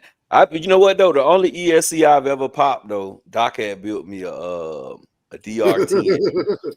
Doc had built me a DR10, bro. When I you know what I'm saying, first was trying to get into the drag racing. And I had that little I still got it to this day. I had that little Tekin little box. RX. RS. Yeah, the little small RS, bro. Man, I never seen a car move that fast, bro. I shot that bad boy down through there, bro. Yeah, that's a small ESC. But it was turbo fast, bro. I was like, hell yeah, I'm finna kick somebody butt with this bad boy. Man, I ran that thing down there about 2 more times, bro. It was over, bro. It was over, man. That ESC was expensive as hell, man. Yeah, I could have got another RS8 for that. For the price I told spent you it on was it. way over geared. I set it up. I said, Gap, this is where you wanted it. He got online. Somebody told him, no, do it like this. I did what he told me to do. He blowed that joker the first night he got it. 3 runs, dead. You definitely can't overgear 2S because the difference between the 2S stuff is a 2-pole motor. So they like RPM versus like being loaded up with gear. They want to spin. They want to spin. You see them things 100,000, 130,000 RPM and they'll take it. Versus our motors, the max is like maybe 80,000. I swear though, Ted, with them 2 passes, I could have beat anybody with a 2S car, bro. I can imagine. So, boy, that thing went down through there, man. I was like, good God almighty, boy, yeah, I'm finna be the champ. Took that thing down through there. But I took it down through there 2 more times. I was like, Doc, man, it ain't acting right. He was like, boy, you done popped that ESC. Yeah, they definitely run. I still got it, bro. Let me see if I can get it. And it's deceptively fast because like it hit out the hole. They hit out the hole, but they definitely climb more than RPM and they accelerate way faster than other cars. Yeah. And the thing with that black is how the circuit board made, it don't really have no good heat anticipation. So once it get hot, it's hot. Now, if you had an RX, the white one, it's got better, it takes heat better. But it's not. They don't have the same don't have the same turbo. They don't have the same advancements for the turbo. They don't hit as hard, Nah. But it's like even like I've been experimenting with like the Mamba X or whatever. That's a little sensor one. I tried this one out. This is fair size. Yeah. It's supposed to be 6S capable and everything. But the way they run the algorithm is different. Like their timing mode, even if you set yours for like, I'm gonna bring it from here to here. If the ESC sees something they don't want, it ain't gonna give you that boost that you want. It's gonna give it to you, That's why the other ones is just like more like unbridled. They say the X is the best one in the castles to race with. Yeah, they got the other one, the Ghost. You seen that one, right? Yeah, the Ghost. Yeah. They doing something different with the Ghost right now, where they're making the timing looking like the R1. Oh yeah. They need to do that. Then you ain't got to buy the fancy remote control. I mean, it helps. Oh, you talking about like M17 or something? Yeah. No. Yeah. Yeah. You need M17 to mess with a castle. That's why they. I mean, I think any of them really. That's when everybody got fast though. Like when Mark Vaughn and them guys ended up finding out about them ramps and everything in those radios. That's when things start taking off. Before people was capped around, 1.8, 1.9. They started getting them tunes in the radios. They started dropping in the 1.4, 1.5, and 1.3s. It's crazy. You can tune the R1 in the ESC like that though. Oh yeah, you definitely can. But even still, like having the controllability from the radio, that you can have it on the fly, so having to keep going back into the ESC and doing everything. Yeah. But I had I ran everything. Like if a new one come out, I got it. Only one I ain't got. Was alright. I don't try everything else. I actually got a car with each setup in it. I got one with Tekin in it. I got one with Macklin in it. I got one with R1 in it. I got one with I got all of them. I got like 5, 6 street eliminators. I was big on them at one point. I was dealing with some dude in Cali. I don't know if you know him. What's his name? What's this guy's name? Troy Stacy. You ever heard of him? No, I never heard of him. Well, he made this car called what was it? The Vanquish or the Vanishing Point. That's what it was. He made this custom chassis back in the day. It was based off of like some of the custom work stuff. They had nice chassis stuff beforehand. That car was fast. I mean, especially for that time. That was running like 1.6s when everybody was running like 1.8s, 1.9s. Yeah. So they definitely had like a jump on everybody. And I tried to get a car from him. I was going to go to King of the Streets. Then I ended up giving my deposit for the car. I was supposed to be able to, get the car at King of the Streets. It was already set up and everything for me, kind of be on the team. And I'm like, I bought this ticket, man. I'm like, what's going on? He was like, oh, yeah, I didn't get the car done yet. I said, well, is it going to be ready for, the date or whatever? He was like, I don't think so. I'm like, well, that was kind of why I hinged myself coming out there. I wasn't trying to come pick a car up in Vegas. You can send it to me. You know what I mean? I'm not going to spend money for hotel fare and everything else. Well, you can experience everything down here. Man, I'm cool, man. I wanted to race down there. I was going for like, what, 15,000 or something? Yeah. I think that race ended up at 20,000. Then it ended up at 20,000 or 20. Was it 26? I know it was something ridiculous. Yeah, it was like 26. I want to say at the end. That last one was 26. Okay. My folks went out there like we was going. He actually bought one off of him. He got the actual the guy who the company's owner car. He got that while he was down there. He ended up running, and then the car wasn't set up right. So I was like, I'd have been mad too. Like you spent $1,600 on this car from him, is used, and there was something wrong with it. And he fly out there, spend all this. He ended up leaving early. He was mad. Sergeant J say, what it do, fam? RC fam, yes sir. We trying to stay warm, my brother. Somebody said RC. Petey said RCs is fun as heck. Yes sir, they are. He said, I got eczema. Tesla RC coming soon. Brandon said. I've been having a ball with the Mojave 4S and the Pro Moto lately. Can't wait to customize the Pro Moto. Yes, sir. Sergeant J. Team Corrali. Yeah. Team Corrali ESCs are rebranded Hobby Wings. Also, yes, they are. Mm-hmm. They just turned up. Super Dave with the vest. With the hoodie. What's the connect? You guys share the connect with them, John. They won't share. They won't share. They won't tell you where they get them from. Oh, all right. Super Dave. I tell you where I got mine from. I got mine off Amazon. Dog clothes. 1/4 dog clothes. They just take forever to get there.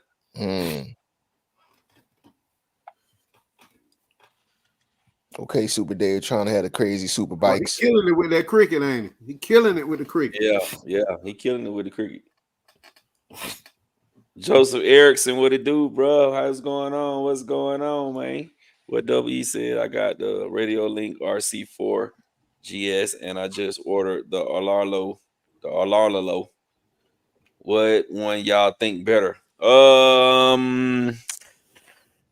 I would say for what you spent on those two, you should have just got the Master Chief Sergeant, bro. Definitely got to get that. You got to What get the you Master saying? Chief Sergeant. I'm gonna get me It's the one. best thing out there. Listen, man, it's the I'm best gonna thing get me smoking. one. Best thing smoking. I did a range check with this. I got the new antenna for it, the Moxon antenna. I was able to go one direction. I had about 9 blocks one way, and I still had like 85% link quality. Show him the Master Chief Sergeant. Show him the Master Chief Sergeant. That's the Master Chief Sergeant, man. It's only $130, man. It can bind all your receivers and everything, bro. Yeah. You know what I'm saying? Before you get, you know what I'm saying, the RC4XG and then that Arlala low one. Yeah. And the receivers, man, like they super cheap. They cheap, yeah. $20 for one of these right here. 8 channel. 5 channel. 5. He said he need to get one of those. He need to get one of those, Super Dave. Sergeant J said he need one of them sweaters. Hey, I just buy them off of Amazon, the hoodies. I got a Cricket, and I just heat press them on there. This for one of my brothers. Hold on. Let me big you. Hold on. Let me big you.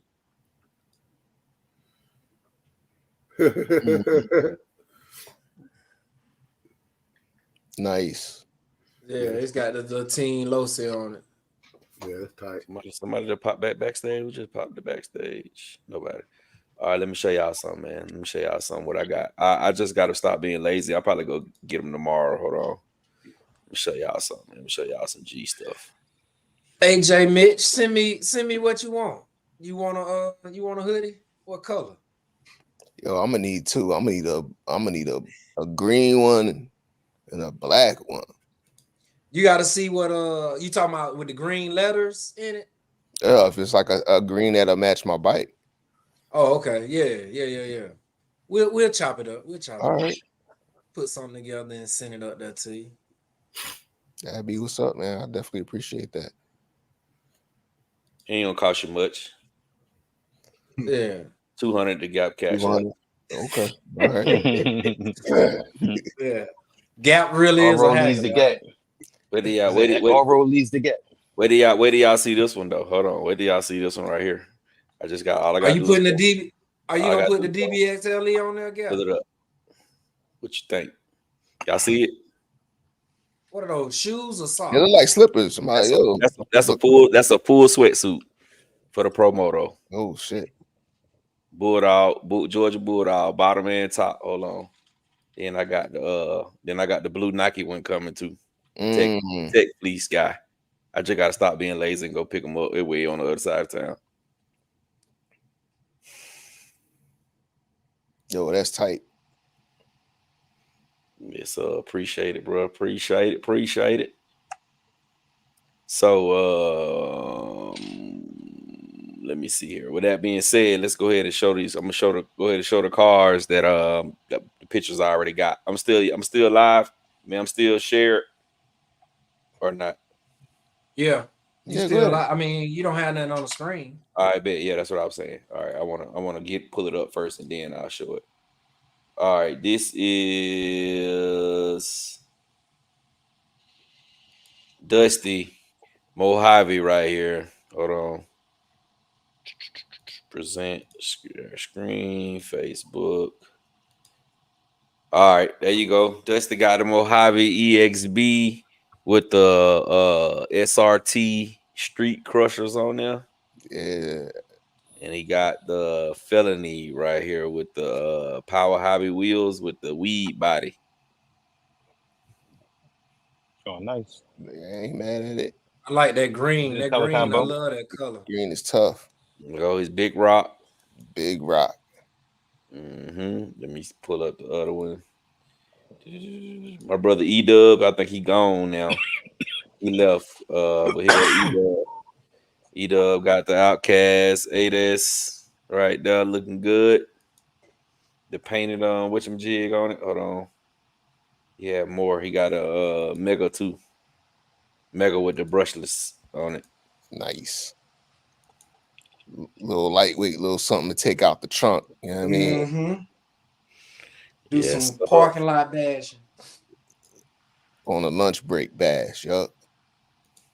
Where we Well, going for lunch? I'll be out this parking lot. Don't worry about it. This Sir Thizzle Kyosho Inferno GT3. I always like that body, man. That body is crazy. SLS. Yeah, that bad boy though. When you wreck it, boy, one time it's over. It's an expensive body. I know that much. Man, and they hard to find, Jay Mitch. I couldn't find the stock one. That's why I just went with that Porsche body. I couldn't find a stock one. Then one time I could find one, it was like 139. I was like, man, y'all crazy as hell. I think I'm gonna give you that for that body. That look good with them lights in it though. Hell yeah. That looks good. Yoshi always been known for like their bodies and everything, especially with the mini Z's. All right, delicious. Yo, that's right too, because I got that Tacoma, that Kyosho Tacoma. The body quality is crazy. They got some of the best stuff. Them and Tamaya, they got the best bodies. I agree with you on especially that. Tamaya. Yeah, especially the sticker sheets. Like sticker sheet of Tamaya, you get like a replica car. That sheet might have over 150 stickers on there. Damn. All right, somebody else sent me something. I guess this Big Trev. Okay, yeah, this that relic car. Can y'all see it? Mm. Hold on, let me make it wet. Oh yeah, y'all could see it. Oh yeah, y'all can see it. Hold on. Let me big it up. All right, that's that rally car, bro. From this Big Trev's. This that rally car from from King Motor. Oh, the King Motor version. Yeah, this the 1/7 scale. This is the 1/7 scale. The one I showed the other night. Oh, yesterday, the other night, yeah. Yeah, Friday, whatever night that was. Thursday night. Yes, so let me see. Did anybody else send me some? I think that's about all I got this time. Oh, let me show y'all. That's on Instagram though. Let me show y'all what Deep Voice got. What Deep Voice working with. Brother Deep Voice working with Yo, Deep Voice got some nice joints, man. Mm-hmm. He just did this one. What the hell? Let me take this down. Hold on, y'all. Give me 1 second.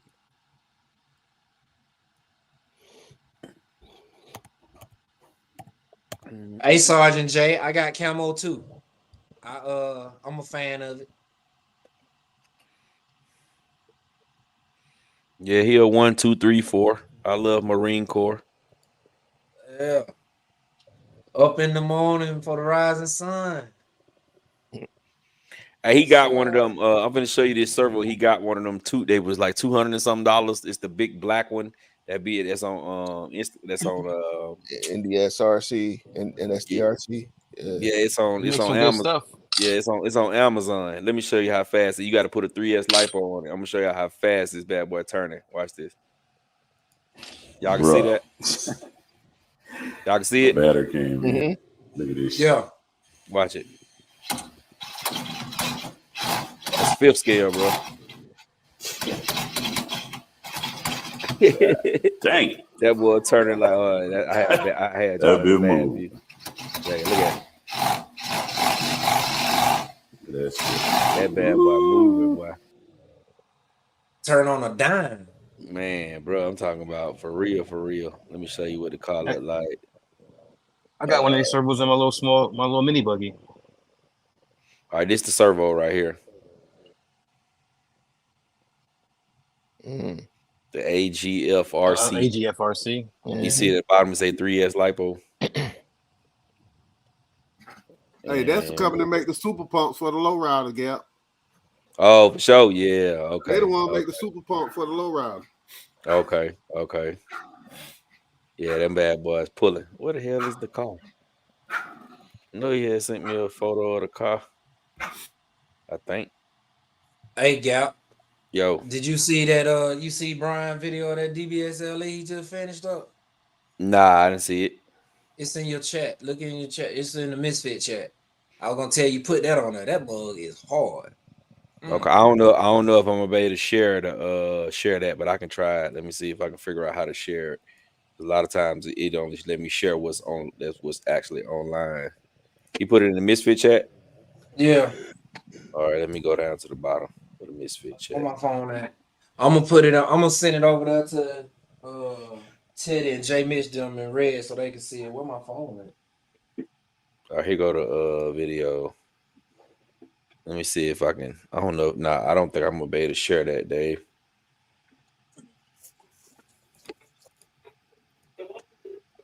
Yeah, he got the carbon fiber on there. Yeah, that look good. With all the Vitavan everywhere. Yeah, nah, I ain't gonna be able to share that, Dave.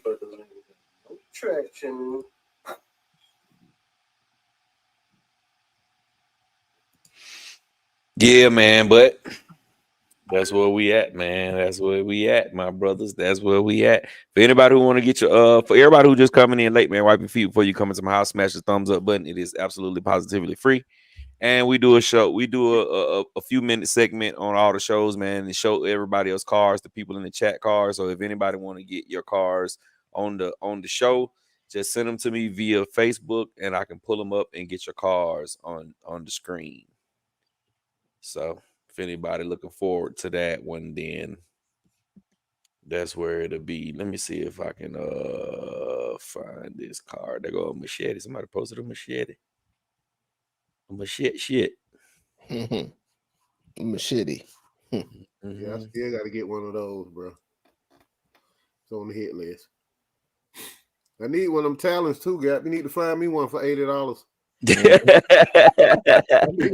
but if I can find one, boy, you know I definitely put you on it, bro. I'll go ahead and get it for you if I can find it. You just give me my $80 back if I can find one, boy. Boy, yes, boy. That's the best RC deal I ever got. The best one, bro. The best one by far. The best one I done ever got.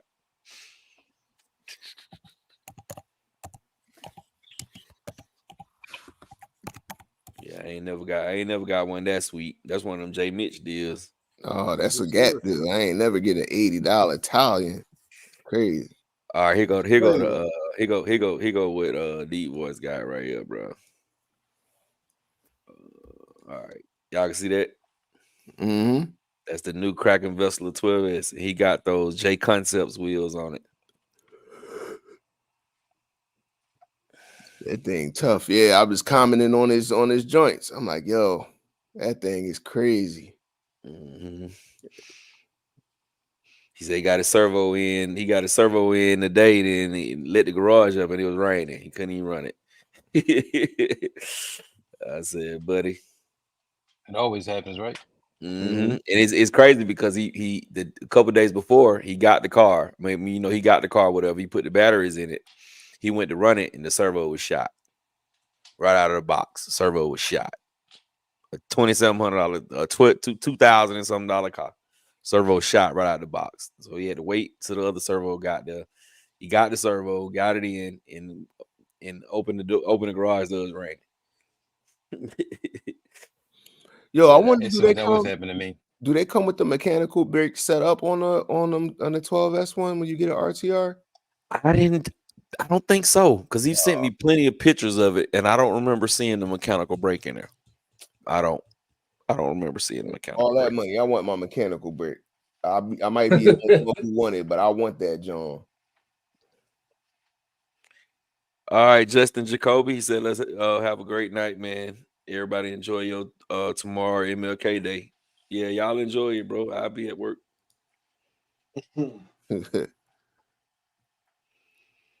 I'm a fan of camo too. Yeah, man, you gotta get that Master Chief Sergeant remote and put camo all over it.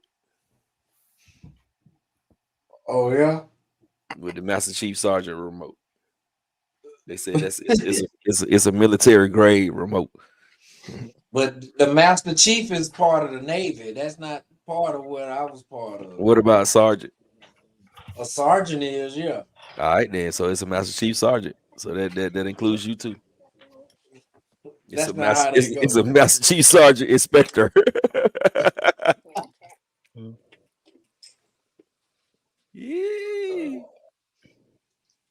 Yeah, man. But yes, man.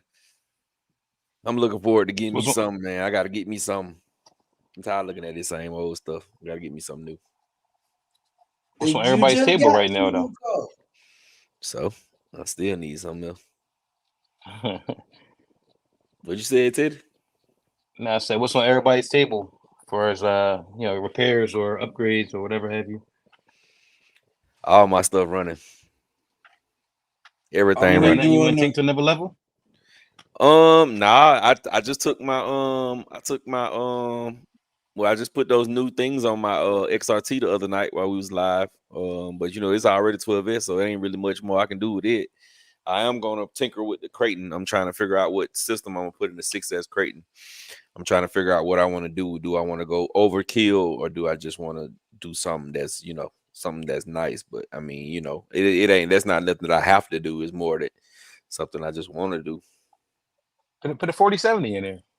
TP 4070, 2200. That's a bash motor. You can have fun with it. Yeah, you can Just run on bash 4S. Yeah, or you can run it with a small pinion, a very small pinion, and enjoy yourself. That'd be my first. I had a TP motor before, but I didn't put it in no car. I had the kill mode motor, but I had 2 TPs, as a matter of fact.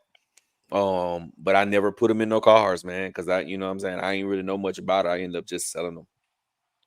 Hey, what were the balloons? Did y'all see the balloons on your screen, Gap? Yeah, I saw them. I didn't. Yeah. I hope that was somebody giving us some money. No, it was some birthday balloons on your screen. On mine? It was on yours. No, that was on yours. Screen. Wow, I didn't even see it, bro. I'm tripping. Nah, I didn't see that. Whoever gave me the balloons, I appreciate it. Send some money with it. It's not the birthday without a present, right? Yes, sir. Matthew said good night. All right, brother. We appreciate you coming through, Matthew Senior. We appreciate it, brother. In a minute, we'll catch you on the next one. We'll be back again. Should do a nice, decently powered 2200 bash setup. Yeah, because that Mama Monster in my Talon, well, it's crazy, bro. But I know it's gonna get hot. I got like a 17 tooth. I know on 6 says it's gonna get hot, but that thing running like a madman, bro. I'm talking about unbelievable. I mean, but that's what I run on my low C8. I only run my low C8 on 4S though. I don't never run it because if I put it on 6S, it's gonna just rip. Whatever tires you put on there, it's gonna just rip them off. So I run it on 4S. I got the Mama Monster 6S 2200 Castle in there, and it's really a good racer, man. It's the best out of all the race setups I had 50 RX8s in mode in 1900, 2200, you know what I'm saying, 2500, 2400. I had all the Teekins. I had all the 2050 Teekins and all that stuff on that track. My Castle run better than all those motors, bro. All those motors and ESCs. It's more efficient. I mean, it's just as efficient, but it's just so much faster. And you know what I'm saying? It on 4S is a perfect combo, bro. Perfect. Yeah, definitely. That's my thing. 4S was always my setup. Like I like bigger cell counts, but I like maximizing small stuff. You pull something out, and it's like, what you running on that? Oh, 3S. Oh, how fast I go? 130, 140. Like, oh shit. Oh shoot. I'm sorry. Oh, you good, bro? You good? You good? That's why I like 10 scale. Like I said, you don't really need a lot of power in 10 scale. You can definitely throw 8S or 6S in a 10 scale car, and it'll take it. But is it really needed? You got guys on 150, 160 on 3S. I got my Mojave on my bench. I'm redoing the rear diff in it, but since I'm redoing the rear, I just bought some metal cups for it, EXB, with the EXB metal cups trill. I'm just waiting on the cups to come in, so I'm gonna do the front and the rear, and do the center. I'm gonna redo them.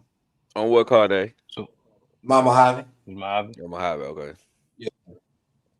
So when you rebuild your diffs, right? Do you build them tight or do you build them kind of loose, like far as the shimming? I build them to feel, if that makes sense. I don't like them too tight. You know how you can feel the gears grinding in them, so to speak. I don't like that feel because then that's too tight. So I kind of I like them. I don't know. I've played with them long enough it's a feel thing for me. I got you. And I build mine. I usually build mine to the point where I can feel every gear click. And then what I do is I sit in the bucket and I turn the EPA up like maybe 30%, let that thing run for 4, 5, 6 battery packs. when I come back, the car don't have that feel no more, and it's like broken and perfect. That's what's up. Do you take that oil out when do you open them back up and see those shavings or whatnot? Do you dump that and change it out? No, it's never no shavings. Okay. Like, you're not gonna spin it up super fast. You just wearing the gears in together. They actually don't have any shavings. I don't use like grease on mine anyway. I use dry lubricants. I don't really like all the heavy grease and everything. I use stuff like this. Okay.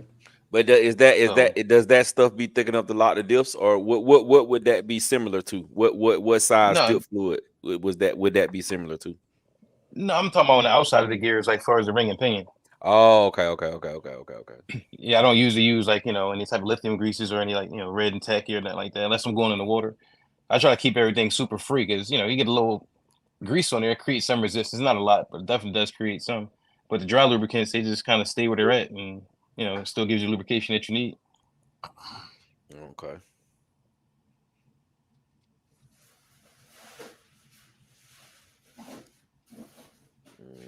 Like even my Fortec, the Fortec, they really don't roll that free. That car is kind of like bindy. But I went over that, did the same thing, kind of did the diffs the way I usually do them. Ran them for like 2 days actually, and then that car is free as ever now.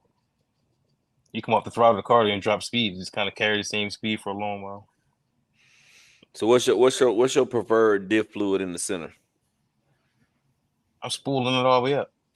I mean, if I'm on the dirt, I'll run the diff in there. I might run like something like, it depends on the size of the car, but usually like anything like Creighton style, I'll probably running like 20K. I don't even want that much in there. I want to still have some diff action. In the front, I might run a little bit more, like maybe like 50K, like 50, 20, and like maybe a 10 in the rear.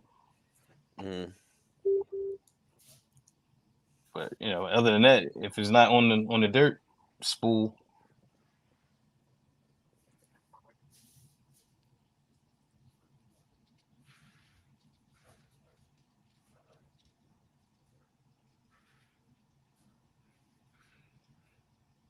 Yeah, I was gonna say on my bench right now. I think the next thing I'm about to do is I got some Vidavine diff housings I need to put on my XRT.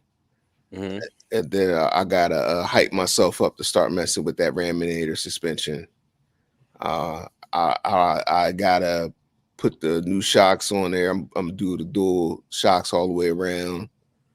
I got some new suspension limiters I'm gonna put on there.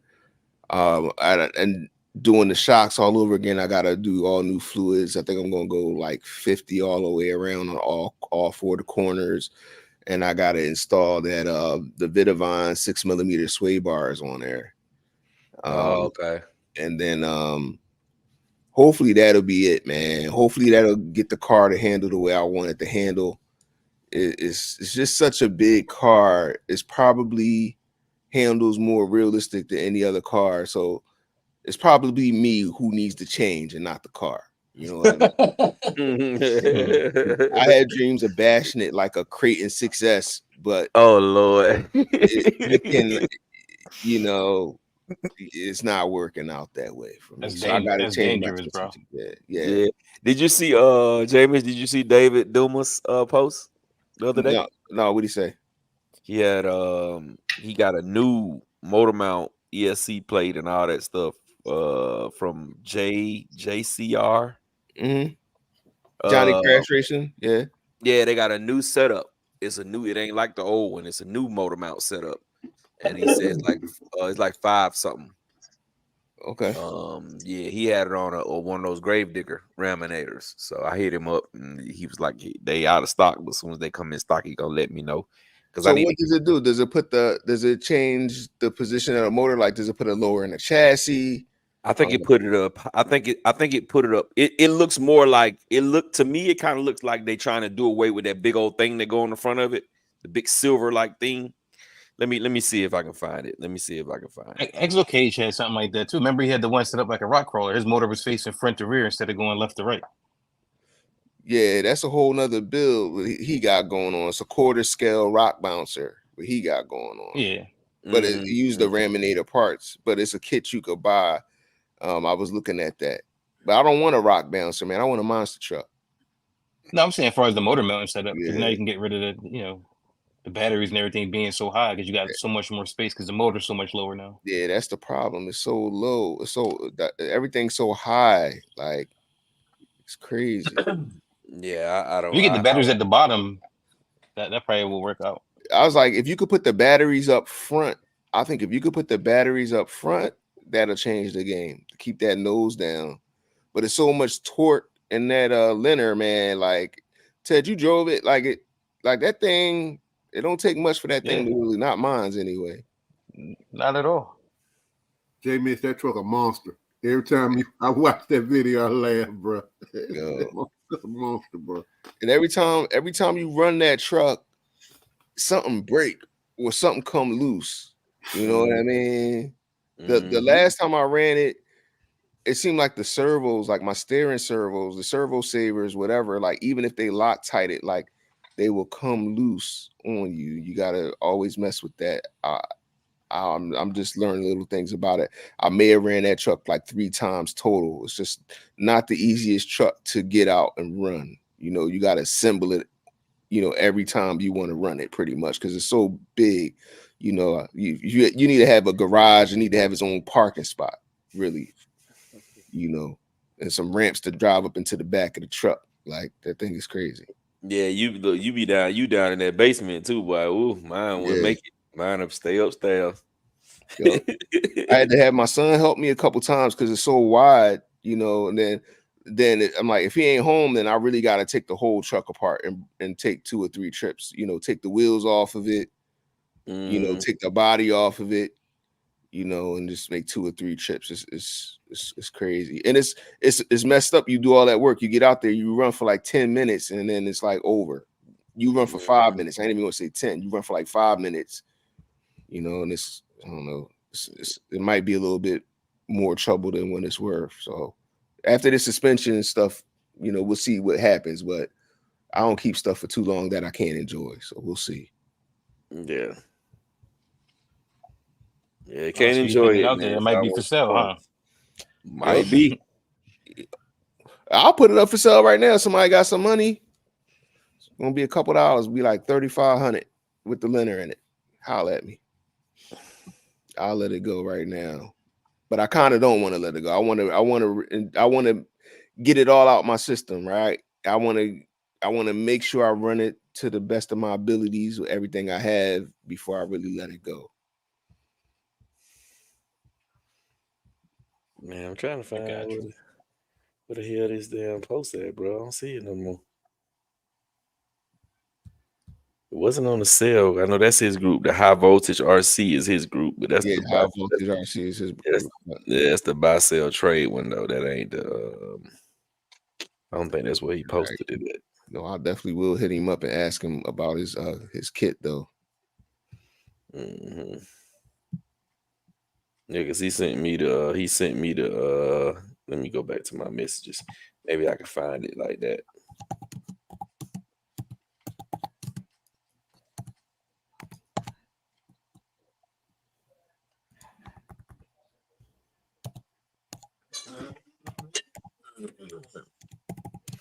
Mm-hmm. Red, you out there making snowmans?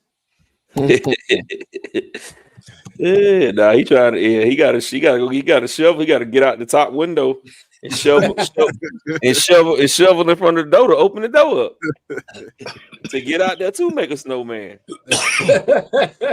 Shoot, man, it's too cold. I ain't thinking about no snowman. I ain't thinking about touching no snow.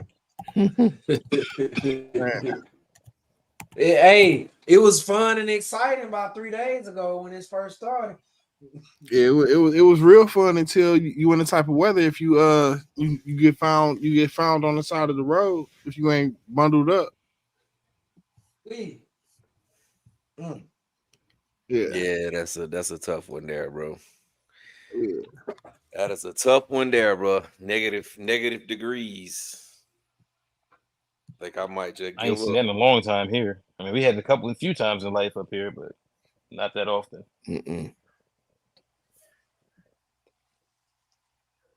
That's unbearable. Like we hardly even get snow anymore. Yeah, I got some snow you can have. Yeah, like, at one point, it needs to get a lot of snow. But y'all don't get snow up there in Philly? No, we do. We just do. haven't had it in a while. Yeah, we like when we get it, it's never nothing major unless it's like a freak accident or something. So, What was so it, let me 96 or whatever it was. So let me ask you, what's major though? What's not? I mean, what kind of snow do y'all get? Like, how many inches is it normal? It could range. Like usually, right now, as of like the last, I say 5 or 6 years, maybe 5 to 7 inches. But that's not At- bad though. We At, can at, deal with at that. one time, or that's just out of a total of the last 5 years, we got about 7 inches of snow. Oh no, I mean, like somebody at one time you might get like 5 to 7 inches, but then you have other times where like in '96. I mean, it was long ago, but I remember going outside, opening my door. I couldn't open the door. Like the snow was past like the middle point of the door. Yeah. I was out there making money, like walkways at that time. I was hustling at that point. You know what I mean, go out, shoving payments, sweeping steps, whatever like that. I was getting paid $100 to make a walkway from somebody's front door to the curb. Yeah. Just because it was that high. Mm-hmm. Well, this dude And on is top of it, it was like that heavy snow. This dude right here is in Cape Town, South Africa. What it do, bro? Derek Jones. Wow. What's going on, man? Yes, sir, boy. Cape Town, bro. We on the way. Send, hey, man. Good day. I hope y'all got an RC hobby shop out there. We are on the way. It'll be a decent trip. RC Daniel, what it do? What it do? I'm gonna try to pull up on y'all this summer, man. That's what I'm trying to do. Hey, man, pull up on us, man. Pull it. Hey, pull up, bro. We'll make it happen. We'll be Jay there. Mitch. Let's try to talk to Jay Mitch into a little road trip, man. We can ride down there.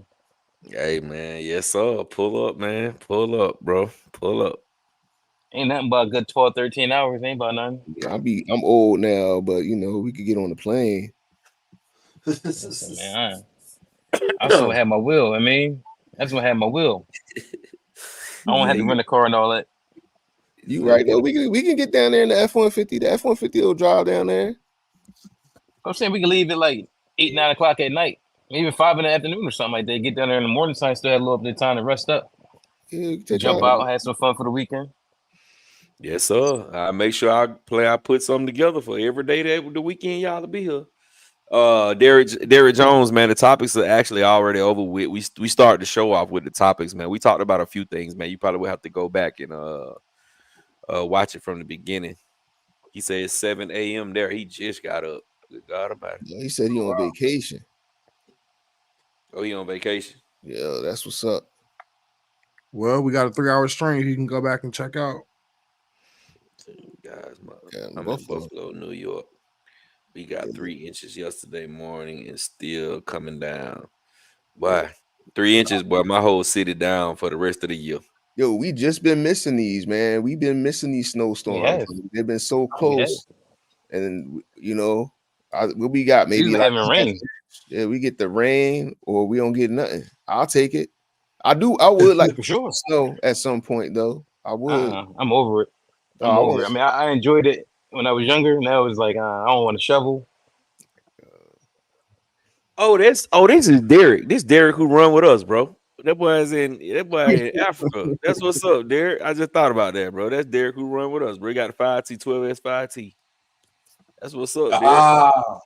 Yeah, Derek with 12S 5T in the 12S DBX LE. And he should have just said, "Yo, I'll be running with y'all." Okay. Yeah. Yo, this is I'm calling. I'm from here. Yes, well, fellas, we're gonna wrap this one up, man. We've been 3 hours and 10 minutes almost. We dropped down to the viewer count dropped way down. So, hey, man, we just want to let everybody know. For the people who coming in late, smash the thumbs up button. Wipe your feet before you come into my house, man. That thumbs up button is free. Let's smash that. Let's smash it, man. Let's smash it. We appreciate everybody for coming to rock out with us, man. Everybody in the chat, man. We really appreciate y'all, man. And we're looking forward to seeing y'all again next Sunday. For everybody who want to get their car shared on the stream, make sure you hit me up on Facebook. Send me the picture of your car and let me know what the picture is for. And we will show some of you guys RCs on the live stream, man. But we appreciate everybody for rocking out with us. So we're going to start at the bottom and work our way around, starting off with Ted. What it do, Ted? Hey man, like I said, everybody have a happy holiday coming up. If you're off, if you're not, that sucks. But just wish everybody a good night. That's it. Super Dave. Stay warm out there. Enjoy the hobby and enjoy your week, man. All right, Jay Mitch. Yeah, I'm gonna say, thank y'all for watching. Make sure y'all subscribe to all the RC brothers on here if you haven't already. Have a great week in the hobby. We see y'all next week. All right, Doc. Good night. Have a good holiday tomorrow, and keep RCing. All right, Rich.